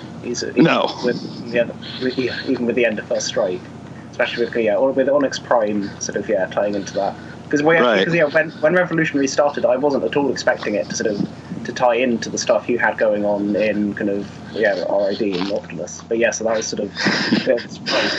But Yeah. I mean, hopefully you don't. I don't know if it gets too convoluted. I don't know hopefully you don't need to know that stuff. But if you do read all of it, then it all pulls together into this big story that that we're leading to in Optimus, which involves at least Centurion and Blackrock. Yeah. Very directly, as they're Transformers, or at least half Transformers.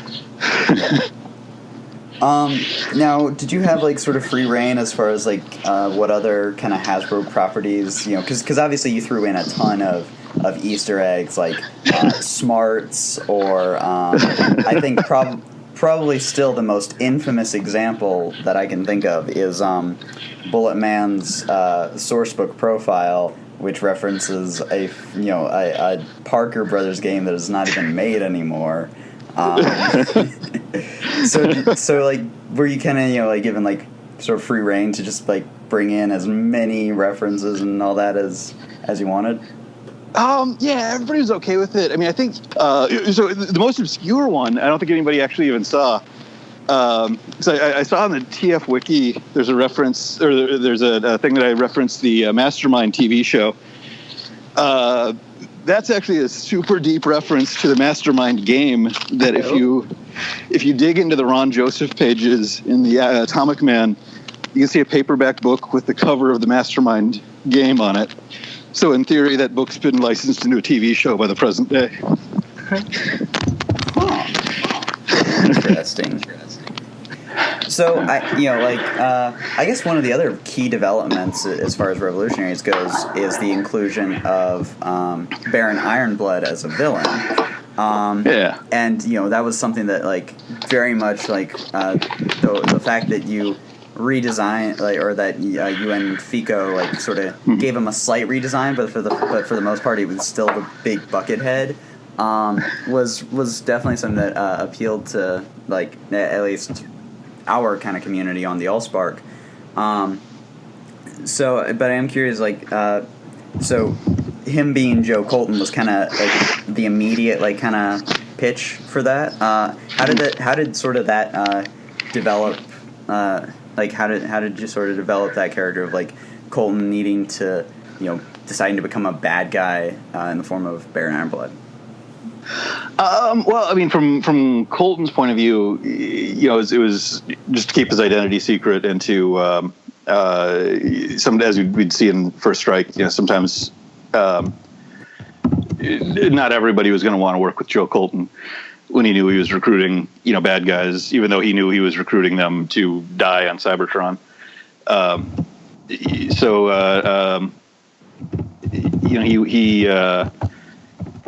from that point of view, it was to evade the authorities and to occasionally dupe the people he was trying to dupe into working with them. but yeah, from my point of view, I mean, Baron Ironblood is just like his name is Baron Ironblood. It's an awesome name. Yeah, and it's like, I mean, that uniform the costume is incredible. Like, the skull and crossbones crossed with kind of the Dr. No radiation suit kind of, AIM beekeeper troop guy. Like, that just looks so great.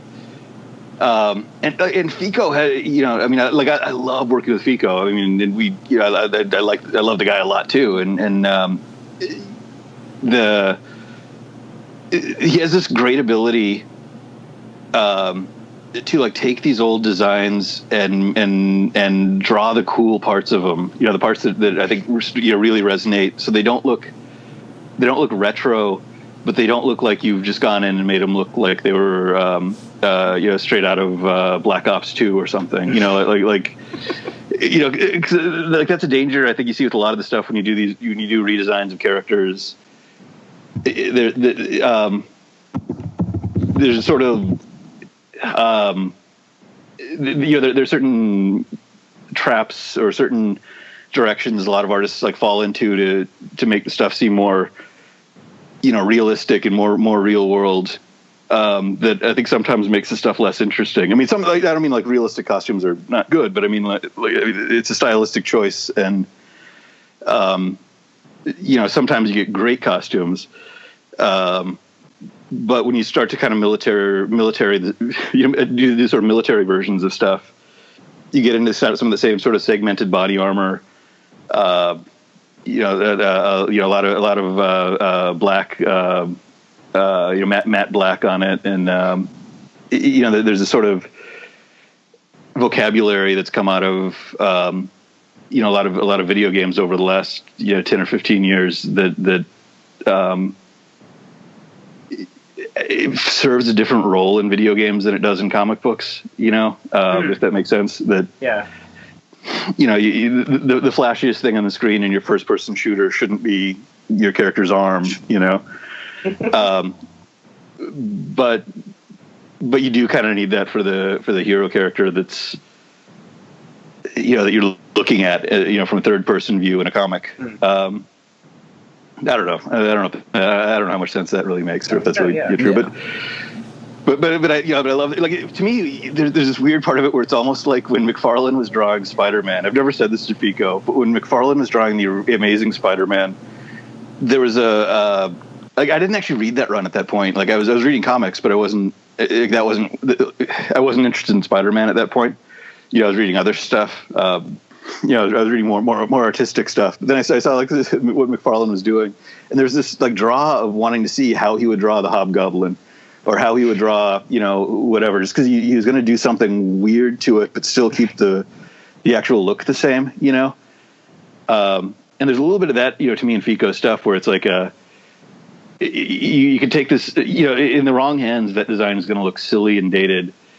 But if you have somebody that knows, that agrees that the skull and crossbones is really great, and that's what a villain should be wearing.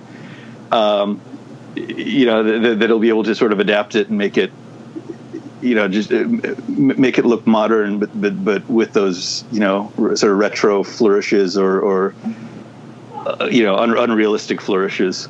Yeah. I don't know. Yeah. So I didn't want to lose that costume. I didn't want to have him wear a reasonable hat. I didn't want to have him wear body armor, and I didn't want to put him in a suit and tie with the skull and crossbones lapel pin. Yeah. Well, and another thing that I'm curious about, because Baron Ironblood is mentioned in Action Man number 4 by Mercy. And it's kind of an offhand reference, but then she mentions that, so like it sort of gave the impression that or at least that Baron Ironblood had been kind of an active villain for longer than it seemed. So I guess this is sort of our confirm our headcanons. Was there another Baron Ironblood before Colton, or has Colton been Baron Ironblood for longer than it seems? did he, was this like his cover identity, or did he just go over to Britain and let off steam by being a supervillain? That's a very good question, and I think that's something I'd want to leave for another story if we ever get to it. I mean, not to be cagey, but I think that is a you could maybe work it out as just the timeline, but it definitely, you're definitely right. It definitely sounds like she's talking about somebody that's been more established than her just going to that meeting in First Strike #1. I don't know. We'll have to wait. That's a wait and see. We'll have to wait and see what comes up. Fair enough. All right. Well, we got. I think we should move on to some viewer questions. What do you think, Callum? I've covered the stuff that I myself would be wanted to ask. Yeah. Yes. Cool. Okay. All right. So we had our listeners submit questions to us via our allspark.com forum thread, and boy, do we have a bunch for you. Wow. Okay. The people have questions, John. You have to answer them. Are you ready? Okay. All right. All right, so first up, this question comes from Space Warp, a.k.a. Alexis Carlo, a longtime listener of the show. What is Arcee's holomatter avatar? Okay. I don't know if I really talked about this in public. I love what James and Alex, I think, and Guido worked on that, and I'm not sure what I'm a little behind, and I'm not sure what Jax brought into it and on Lost Light and More Than Meets the Eye, but I love what they did with holomatter avatars, and I love the way it's resonated with the fans. Because I'll go and I'll see people in Beijing and Shanghai dressed as the holomatter avatars from More Than Meets the Eye. And that's really wild to see something, it was so clever that grabbed the fandom that much. I don't really like using the holomatter avatars myself, and I don't mean, again, this isn't like a criticism at all of More Than Meets the Eye, because like I said, I just want to make it clear I love that. But, for me, there's a part of the appeal of the Transformers. One of the pluses of working with the robot characters is that there's a distance between the way they look and the way you and I as humans look. And in that distance, we can kind of see ourselves in them. In a way that, like, if you're, if you're reading, normal, like a superhero comic, or watching a regular TV show that doesn't have superheroes, it just has actors and actresses in it. You look at those characters and you look like them or you don't look like them, Where a Transformer, nobody looks like them, so you can kind of see yourself in them. Like Scott McCloud talks about that a lot in Understanding Comics, that the more simplified, version. If you have a circle with two dots and a line for the mouth, everybody looks like that. But when you start getting into specifics, what's the texture of somebody's hair, what's the shape of somebody's eyes, what's the skin color, are they male or female? All these things get more specific, and you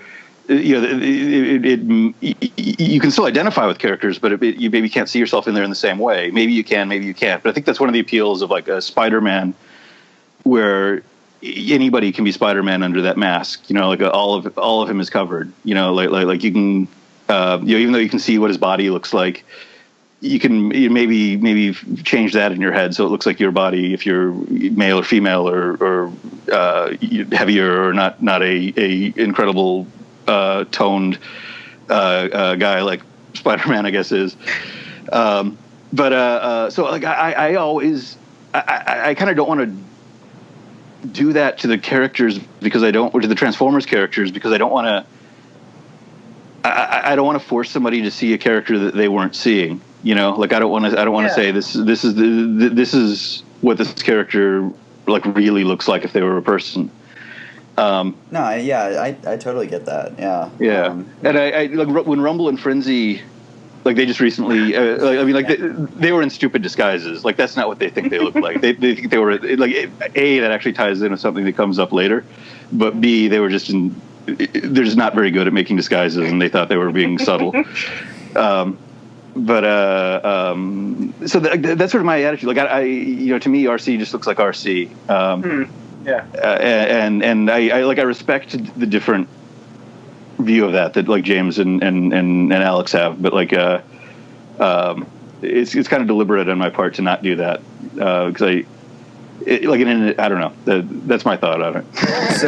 So wait, you're telling me that Rumble and Frenzy don't sound like Sam Jackson and John Travolta? All right, this interview. I'm not saying they don't. I'm saying they don't necessarily. All right, I'll take it. While we're talking about Arcee, Phoenix Twilight had a good question. What was sort of the root of Galvatron and Arcee as siblings? Like, when was that what was the genesis of that? That's kind of another one. It came in before you saw it, but like it was sort of looking back on the old issues. It became apparent that's what I was writing, although I don't think I knew that when I first started it. And there's more to that. There's more to that that's coming. Than just that sort of offhand moment or whatever. But like it's part of it is to remember that Arcee has been around for a very long time. That she's like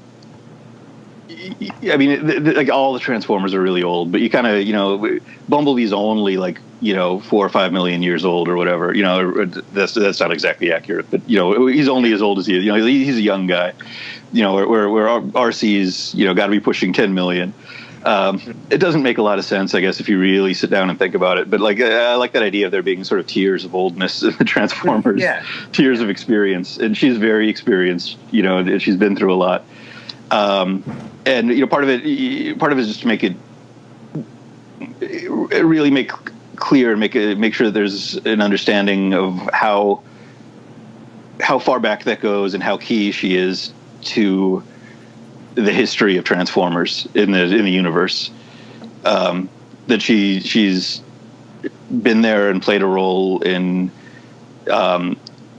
pivotal events that form the society that the Transformers are, and that's going to be more important, over the next year or so of Optimus Prime.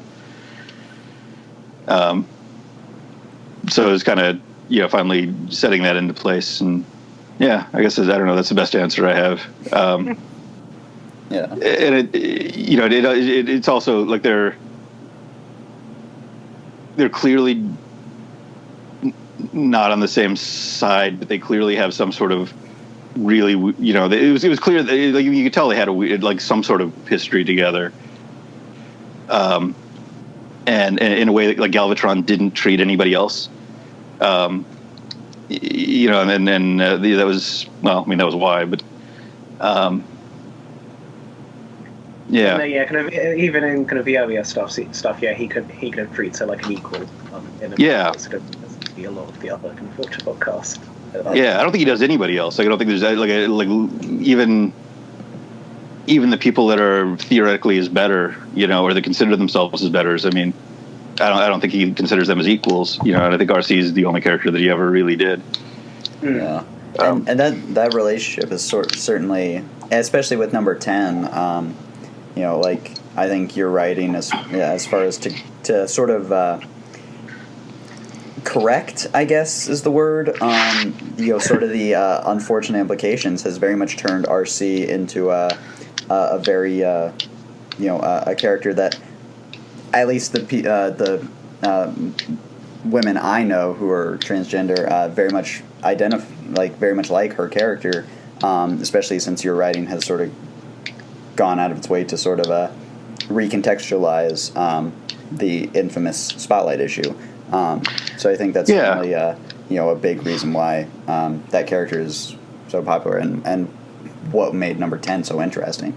That's cool. Yeah, and I mean, thanks. Yeah, I'm glad I'm glad. I mean, she's also probably the character I identify with the most. And that, I think she has some of the same difficulties in dealing with people that a lot of us do. A lot of people do. So I mean, she's the more. I mean, I identify with her a lot more now than and she was an unstoppable killing machine, which I guess she still is. I mean, she's still, class 10 in terms of deadly Transformers. I don't mean to take that away, but like, yeah. Oh, cool. I'm glad, I'm glad to. I'm definitely glad to hear that. All right. Now we have a bunch of questions from Broadside on the Allspark. She has at least 5 questions here. Okay. So let's go through these. What would you say is your proudest addition to the Transformers G.I. Joe mythos, with not just in Revolutionaries but in all of the stuff you've worked on for those franchises? Oh man.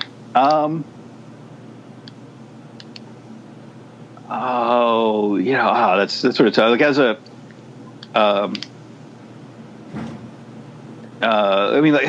if you go back to the days, the editing days, I think a big part of it is some of the people we brought in. I think some of the other creators that came in while I was editing stuff that I think really expanded the creatively and on the terms of the creators and on terms of the actual stories and art, what you could do with the Transformers book. But for me personally, like as a writer, this was kind of funny because I think Marguerite ran with it a lot too, and I don't mean to take any of that away from her, but to me it's Starscream being really good at what he does and being creepily prescient version of a politician. Like when you think about, like writing. At the time I was writing it, Starscream wasn't literally the president of the United States, but that's exactly the. So much of that is in there, but like just the idea of Starscream not just being a toady, not just being a guy who wants to take power the same way as Megatron, but him having this vision of a political ambition that is unfettered by morals or ideology, and just being the sort of nakedest raw power grab that any of the characters have. And him being sort of skilled at that, which is like Andy Schmidt deserves a little bit of credit for that too, because he was like, when I pitched that originally, he was like, oh yeah, make him really good at this. Like this shouldn't be something that he tries and fails. He should actually succeed in this stuff in a bleak way, like in a succeed from his terms. I mean, not succeed in actually making things good. Although, I mean, spoiler, I guess here, but there's a bit in one of the upcoming issues where Starscream's sort of running down his place in Cybertronian history, and as far as Cybertronian leaders go, he's not bad. It's true. Like he's terrible, but he's not bad relative to the other ones. True. So yeah, maybe that's it.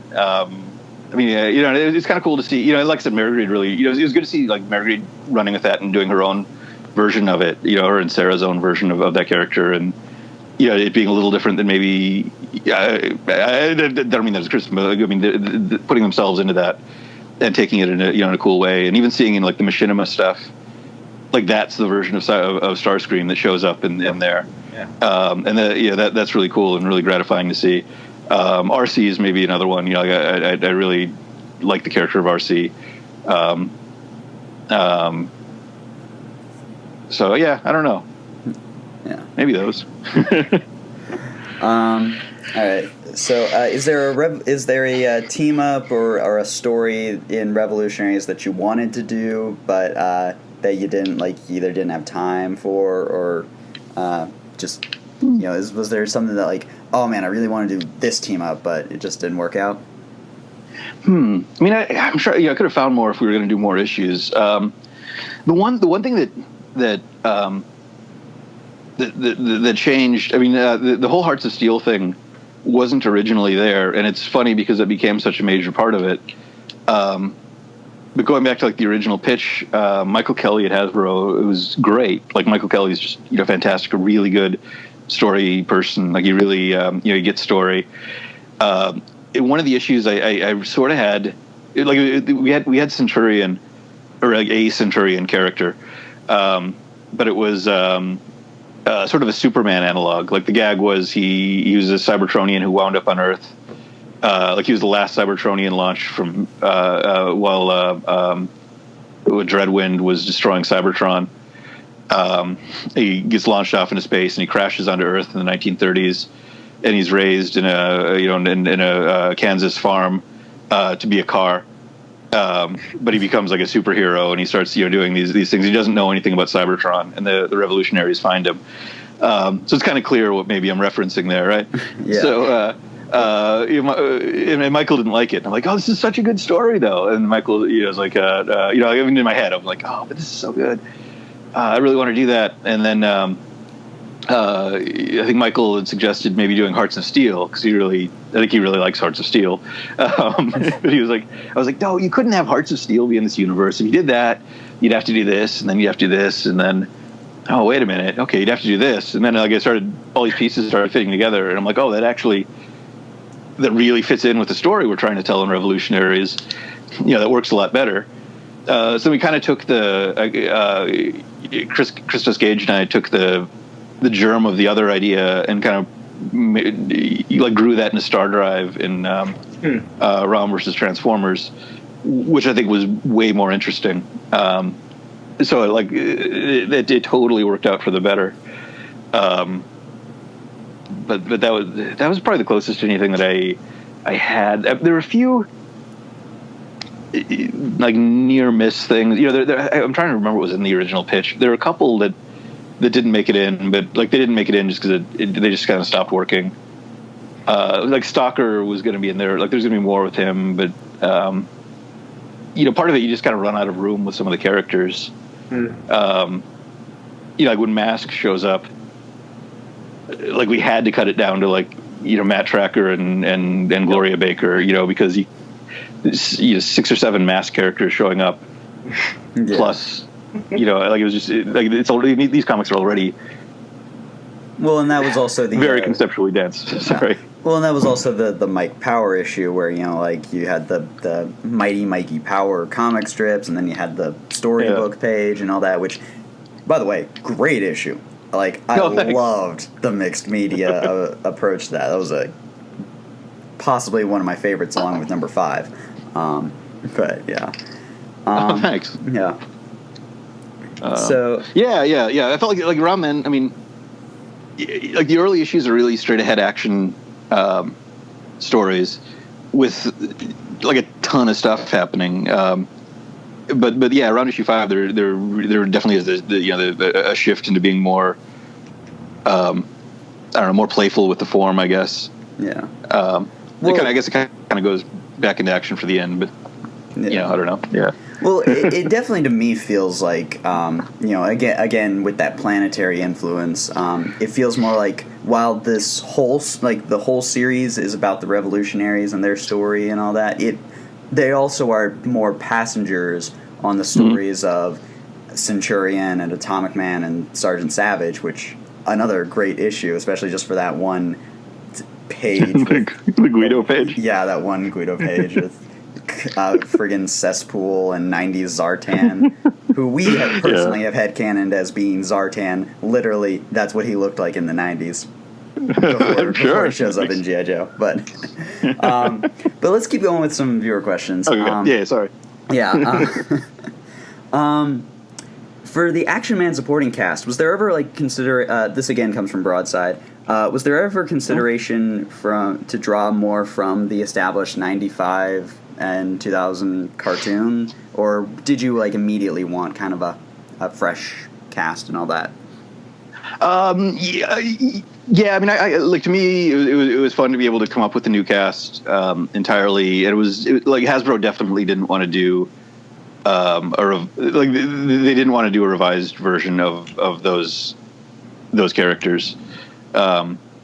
This wasn't meant to be an update of the 90s show. It was kind of meant to be an update of the original concept of Action Man from their point of view.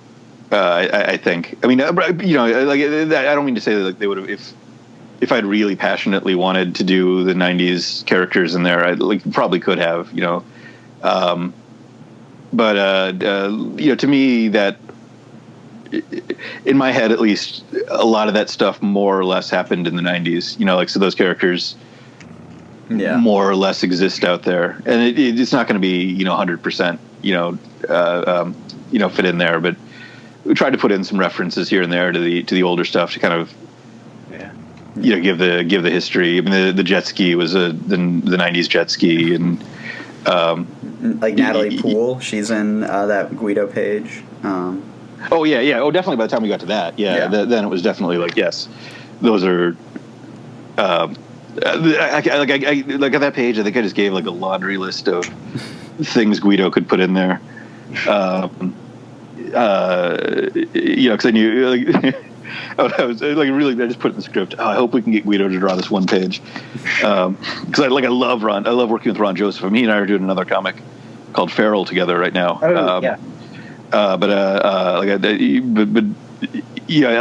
going to draw it.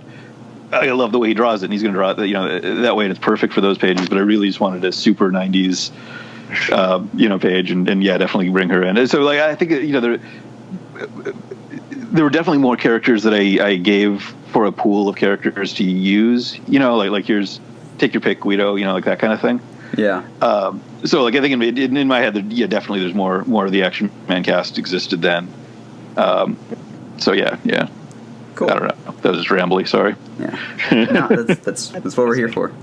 Yep. Okay. This one comes from Shield Age and is actually something we probably should have asked earlier. In regards to BlackRock, he what was sort of like how much of that was of BlackRock's story was affected by the Titans Return storyline and and sort of the Sovereign toy because obviously was that sort of how much did like at what point when you were sort of planning out writing out everything did the idea of I'll use this toy from the Titans Return line, and how did that affect BlackRock's story? Was he originally just going to be just a tiny Cybertronian or what? Yeah. Like you probably, that's one of those things where there was something, special about him, and then when the Titans Return stuff came up, it was like, that could definitely fill that role of what needed to be, there for him. Gosh, I can't even remember exactly what maybe the plans were, but it was something where he really naturally there's he didn't need to be in Titans Return. You know what I mean? Like there was no, there's no request or pressure to put him in Titans Return. It was he fits that fits where the character is going really well, and that puts a nice wrinkle on things. But the answer is not drastically. But by the time he got to Revolutionaries, there were definitely certain things he was doing. Like the calling Metro Titan and stuff that wouldn't have come up before. Yeah. But in terms of the overall character arc, as opposed to the specific powers, it didn't derail it or anything. I mean, there was still the same arc that he was going in. I mean, the whole of Revolutionaries wasn't planned. I mean, he was going to go through some of that journey in Optimus Prime. It isn't like I have a roadmap to everything, but I know the destinations, and sometimes the roads go on different paths to get there. No. So more this wasn't Titans Return, but just being in Revolutionaries like that, the pieces of his journey that affect the character would have rolled out in Transformers instead of in Revolutionaries, but the general direction that he was going in, I think, is largely unchanged. I mean, but again, the specifics of the characters by, in a sort of a real way, he's just as the real character would be changed by hanging out with Action Man, Cup, and Mayday. Like he his character is changed by that. Like I don't mean to say that like the stuff doesn't affect anything at all, but like because it does. But like he's a different. I definitely like having 8 issues of, or I guess 10 issues of dealing with BlackRock in a more starring role puts him in a different place in my mind, certainly than when I started with him. Yeah. Like he's definitely evolved in my head, how I view him, and I think how the character actually acts too. Yeah. Was there any like sort of specific thing that's like I guess, hold on, I'm trying to figure out how to word this now. I guess was it just the fact that Alpha Trion was getting a toy and you were like, oh well, we can make his his little dude BlackRock, or what was it sort of about like the Sovereign toy that led you to do that, or as opposed to any of the other Titans Return figures? Or was it just like, meh, just pick something random? Yeah, I mean, like it made sense to have him, to use as Alpha Trion in that role. I think Sovereign is one of the cooler names, so like that helped. I don't know, it did kind of just fit together. I don't know, there wasn't really too. It wasn't really much. It was just, works out. Yeah. I mean, like he wasn't going to continue being Alpha Trion's head, right? I mean, like we knew that. Like that's not going to be.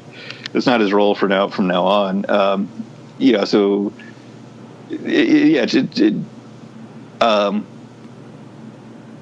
like it's one of those things. Like I in a way, like I guess I would have. Like he maybe would have been more of a pretender or something, but like that already exists in the IDW universe and it's different. Yeah. So that's not what it is. I mean, I would have been more of a pretender, I guess, in the movie universe, version. Yeah. But that's not what he is either. So just kind of having it be having the Titan Masters kind of show up and like that made it fit as a descriptor of what he could be. That sets him apart from other Transformers, and most of those characters weren't gonna play a role in the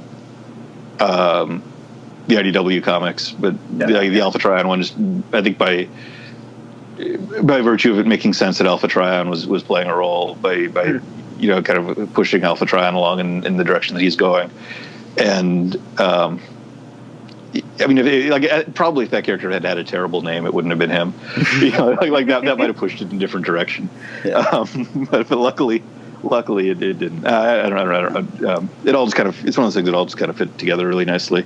And of course, nicely. And of course, it gets us another Bowie reference. In kind of a roundabout way. Yeah. Do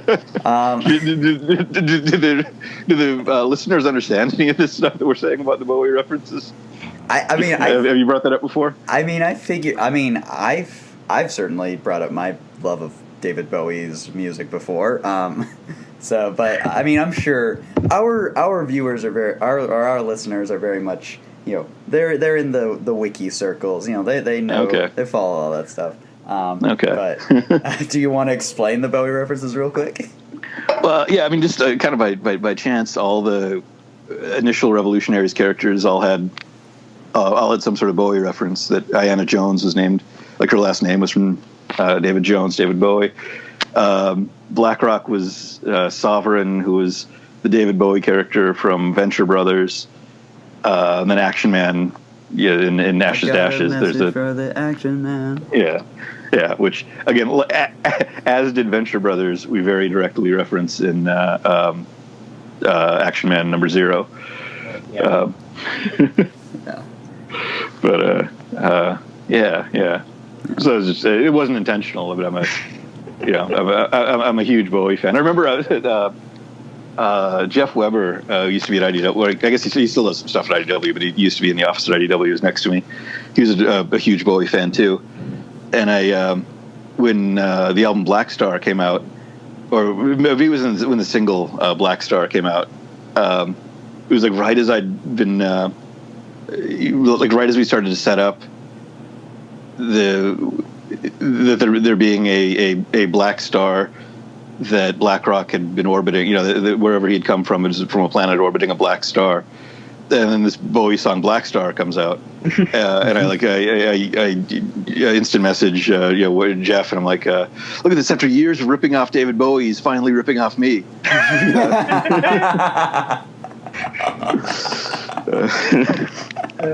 Okay. Okay, that's great. Okay. This is from Razor Primer. Where have certain characters been? Omega Supreme, Garnak and Wheelie, Aerial Bot, Squawk Box. Basically, he wants to know, like, where some of the old RID cats been. Okay, so Omega Supreme is... Oh, God. Shoot. I was just going to say, first off, Omega Supreme.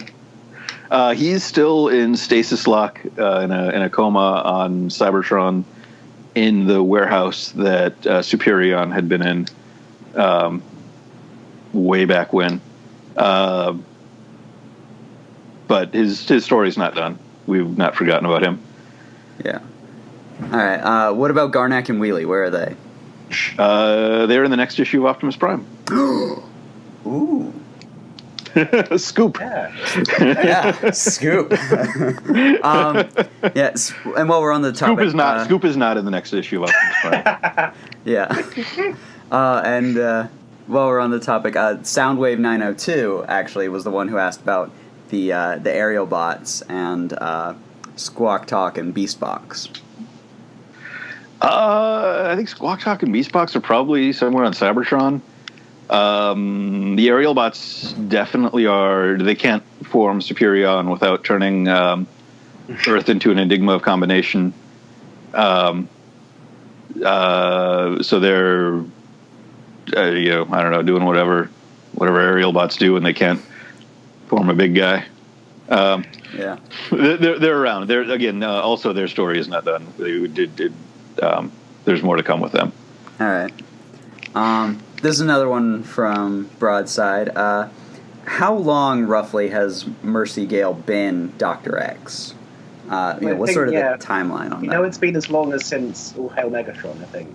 Yeah. Yeah. But... Yeah. That's probably about... Yeah. That's probably about what the time frame is, somewhere around there. Which... it was kind of easy. Well, no, I mean, I don't know if the timeline ever really added up, but we definitely, when you have a shared universe, you wind up with sort of nebulous time frames on things, and that's just the nature of the beast. If you really start to pull on the thread of how long ago the Fantastic Four flew into space, the sweater is going to unravel and you're not really going to get anything out of it. But you can play with that time a lot. But I kind of think more in instead of it being specific years, being more epochs, being more big events. So I think you're right. I think probably around the time that All Hail Megatron happened, we know it was a little before that, right? But because I think she mentioned sort of in the Man minis sort of all kind of mitigating exactly. Yeah. So that's it was several years ago, enough for. What was that would have been? I mean, I think there actually is a timeline somewhere, but that would have been long enough ago that that would have been about 10 years ago, 9 or 10 years ago, I guess. Yeah. I guess 9 years ago, as we speak. Okay. Sorry, I'm pulling up some more questions. Although I realize we are running out of time. So,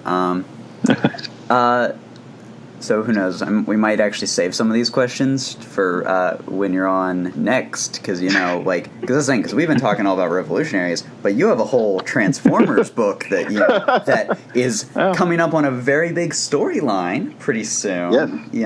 With the Falling. All right, so this will be our final viewer question for the evening. What is, again, from Broadside, what is your favorite Revolutionaries issue? your favorite issue that you got to write or read or whatever. I think the Atomic Man one. That had I've always liked playing with the form of comics, and then kind of getting into really do that, and also getting to work with some really good artists on that. On that, I mean, getting to work with Fico and Ron Joseph, both in the same issue, and Agnes Garbowska, who have known for years, and like those weren't easy pages to draw, and she just did an incredible job on those. And kind of getting to play with the different things and pulling in literally pulling in the old Hasbro ad for Atomic Man. All that stuff was really fun, and bringing back Sergeant Savage and I felt like in the 90s there was this rush of like there were a lot of characters that seemed like they were World War II guys who got unfrozen in the 90s, and I don't know if that's just like a happenstance or something, but like there's the Matt Salinger Captain America movie was from that era. The Heroes Reborn Captain America, it wasn't really frozen in ice, but like that was from there. Sergeant Savage is clearly riffing. The 90s Sergeant Savage is clearly riffing on that. And the idea of you sort of took him and made him even more Captain America, like with his source book profile literally pretty much being the plot of the first Captain America movie, or the MCU movie rather. Huh. I don't even know if that was really intentional. I don't know. But yeah. But you having him come back, like, I mean, one of the things I think is kind of cool about Captain America now versus like when I was a kid is that he always kind of used to portray him as this, this adult guy who was in his, he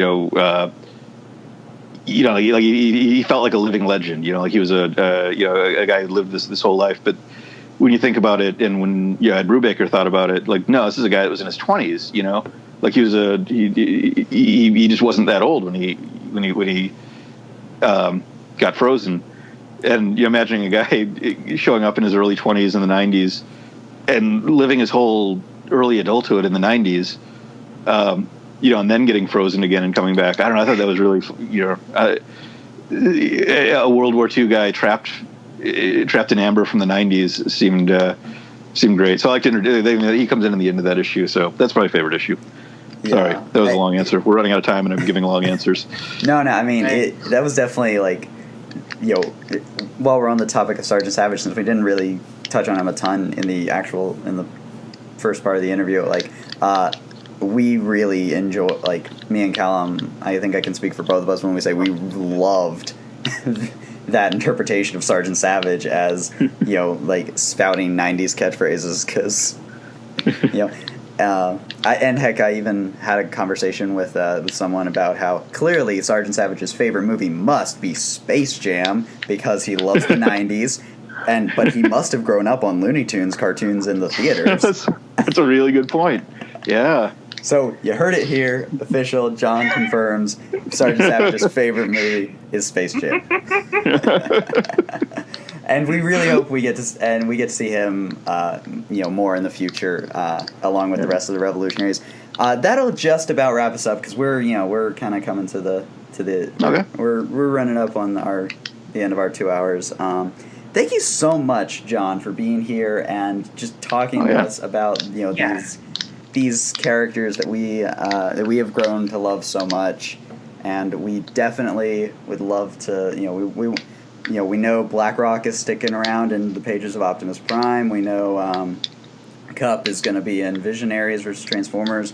We look forward to seeing this team, back together again, and hopefully in their own title. I mean, after all, there is still a wide variety of Action Man villains that have yet to make their appearance. So Oh yeah. maybe we'll see. After all, with the geopolitical themes of Optimus Prime, maybe it would be good for him to fight a human villain. Maybe someone in Khalistan. Maybe Yeah, a certain guy with an affinity for skulls, who is one of my favorite characters ever. So John, before you leave, please where can our listeners find more of you on the internet? And what are some of the other projects that you're doing outside of Revolutionaries and all that?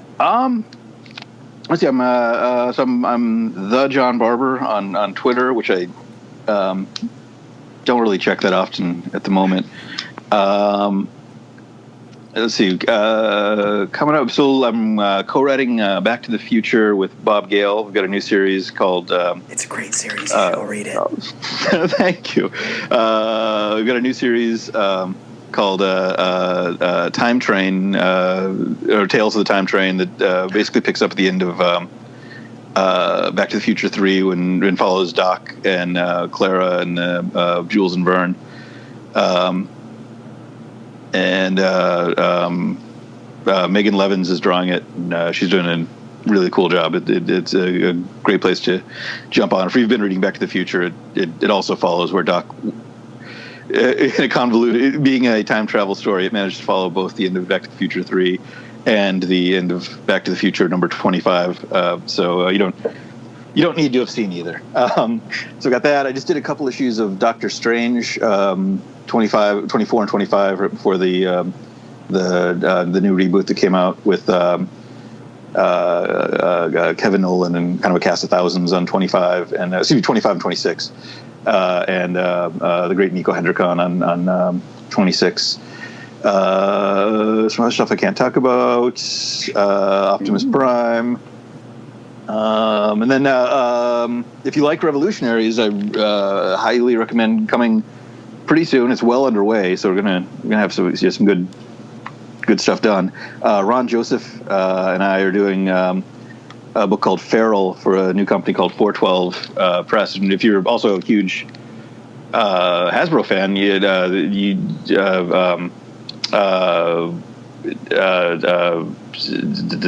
Karen Travis and Steve Kurth, who did G.I. Joe a couple of iterations ago, are also doing a book at 412 Press. So it's a sort of Feral is a World War II superhero book about there's a race of humanoid cats in a European country. And it's I don't know. I think if you like the stuff that we did in Revolutionaries, I think you'll dig this when it comes out. That's all I can think of. I'm probably forgetting something really dumb. But I think just a couple of hours before recording this, I think we saw the kind of first bit of a solicit for the Optimus Prime annual with Thundercracker and Starscream in the movie. Oh, cool. Okay, yeah. Priscilla Tramontano and I are doing. I don't know. In a way, this is definitely one of my favorite stories we've done. It's a Thundercracker in Starscream the movie, and Thundercracker finally gets the opportunity to make a movie, and it goes about as well as you'd think. So if you're a Revolutionaries fan, that there's a lot of pieces of sort of IDW history and stuff. You'll get to see some of Thundercracker's. If you've been following Optimus Prime, Thundercracker has been. He's decided he's going to write a screenplay about Chuckles from the Cobra series that Mike Costa and Antonio Fuso did, and I mean, that's one of my favorite comics, flat out. Chris Gage also worked on that. It's one of my favorite comics. But Thundercracker's. Trying to write that as a screenplay. So you'll get to see some of that. And you'll get to see some of the characters that from the history of the IDW universe and some of the comics that have been around. So Thundercracker's version of events of Transformers history. Yeah. All right. Well, yes. Thank you so much, John. Of course, you can continue to find our show, Action and Adventure, the Hasbro Universe Podcast, on the usual places. You can find us on iTunes, you can find us on Libsyn, you can find us on Google Play, and of course our great host, allspark.com, where we have a great community, including our Allspark thread, where listeners can go in and talk with us about all the latest comics and such from the Hasbro Universe, Transformers, and beyond. You can, of course, follow me on Twitter at DanielAtkinsPRD. You can find me generally around the general Transformers sphere. I, of course, help to edit the IDW Hasbro wiki at idwhasbro.shoutwiki.com, and, of course, the TF wiki at tfwiki.net. Callum? All sorts of similar places, your Twitters, your Tumblrs, your wikis, all under the username Jalaguy, Jala Guy. Yes.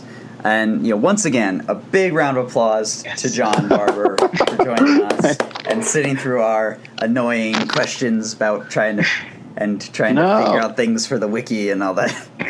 This is great. I had a great time. Thanks for having me. Yes. I'd be happy to come back and talk. Yes, Prime stuff sometime. Yes, because especially with Onyx Prime coming back, we definitely will have and a certain that other guy, the big planet guy, whatever, Orson Welles' voice, and who cares? He's nobody important. We certainly would love to have you back on the show. So thank you so much for joining us. Cool. Thanks a lot. Thanks for having me. Thank you. Thanks for reading.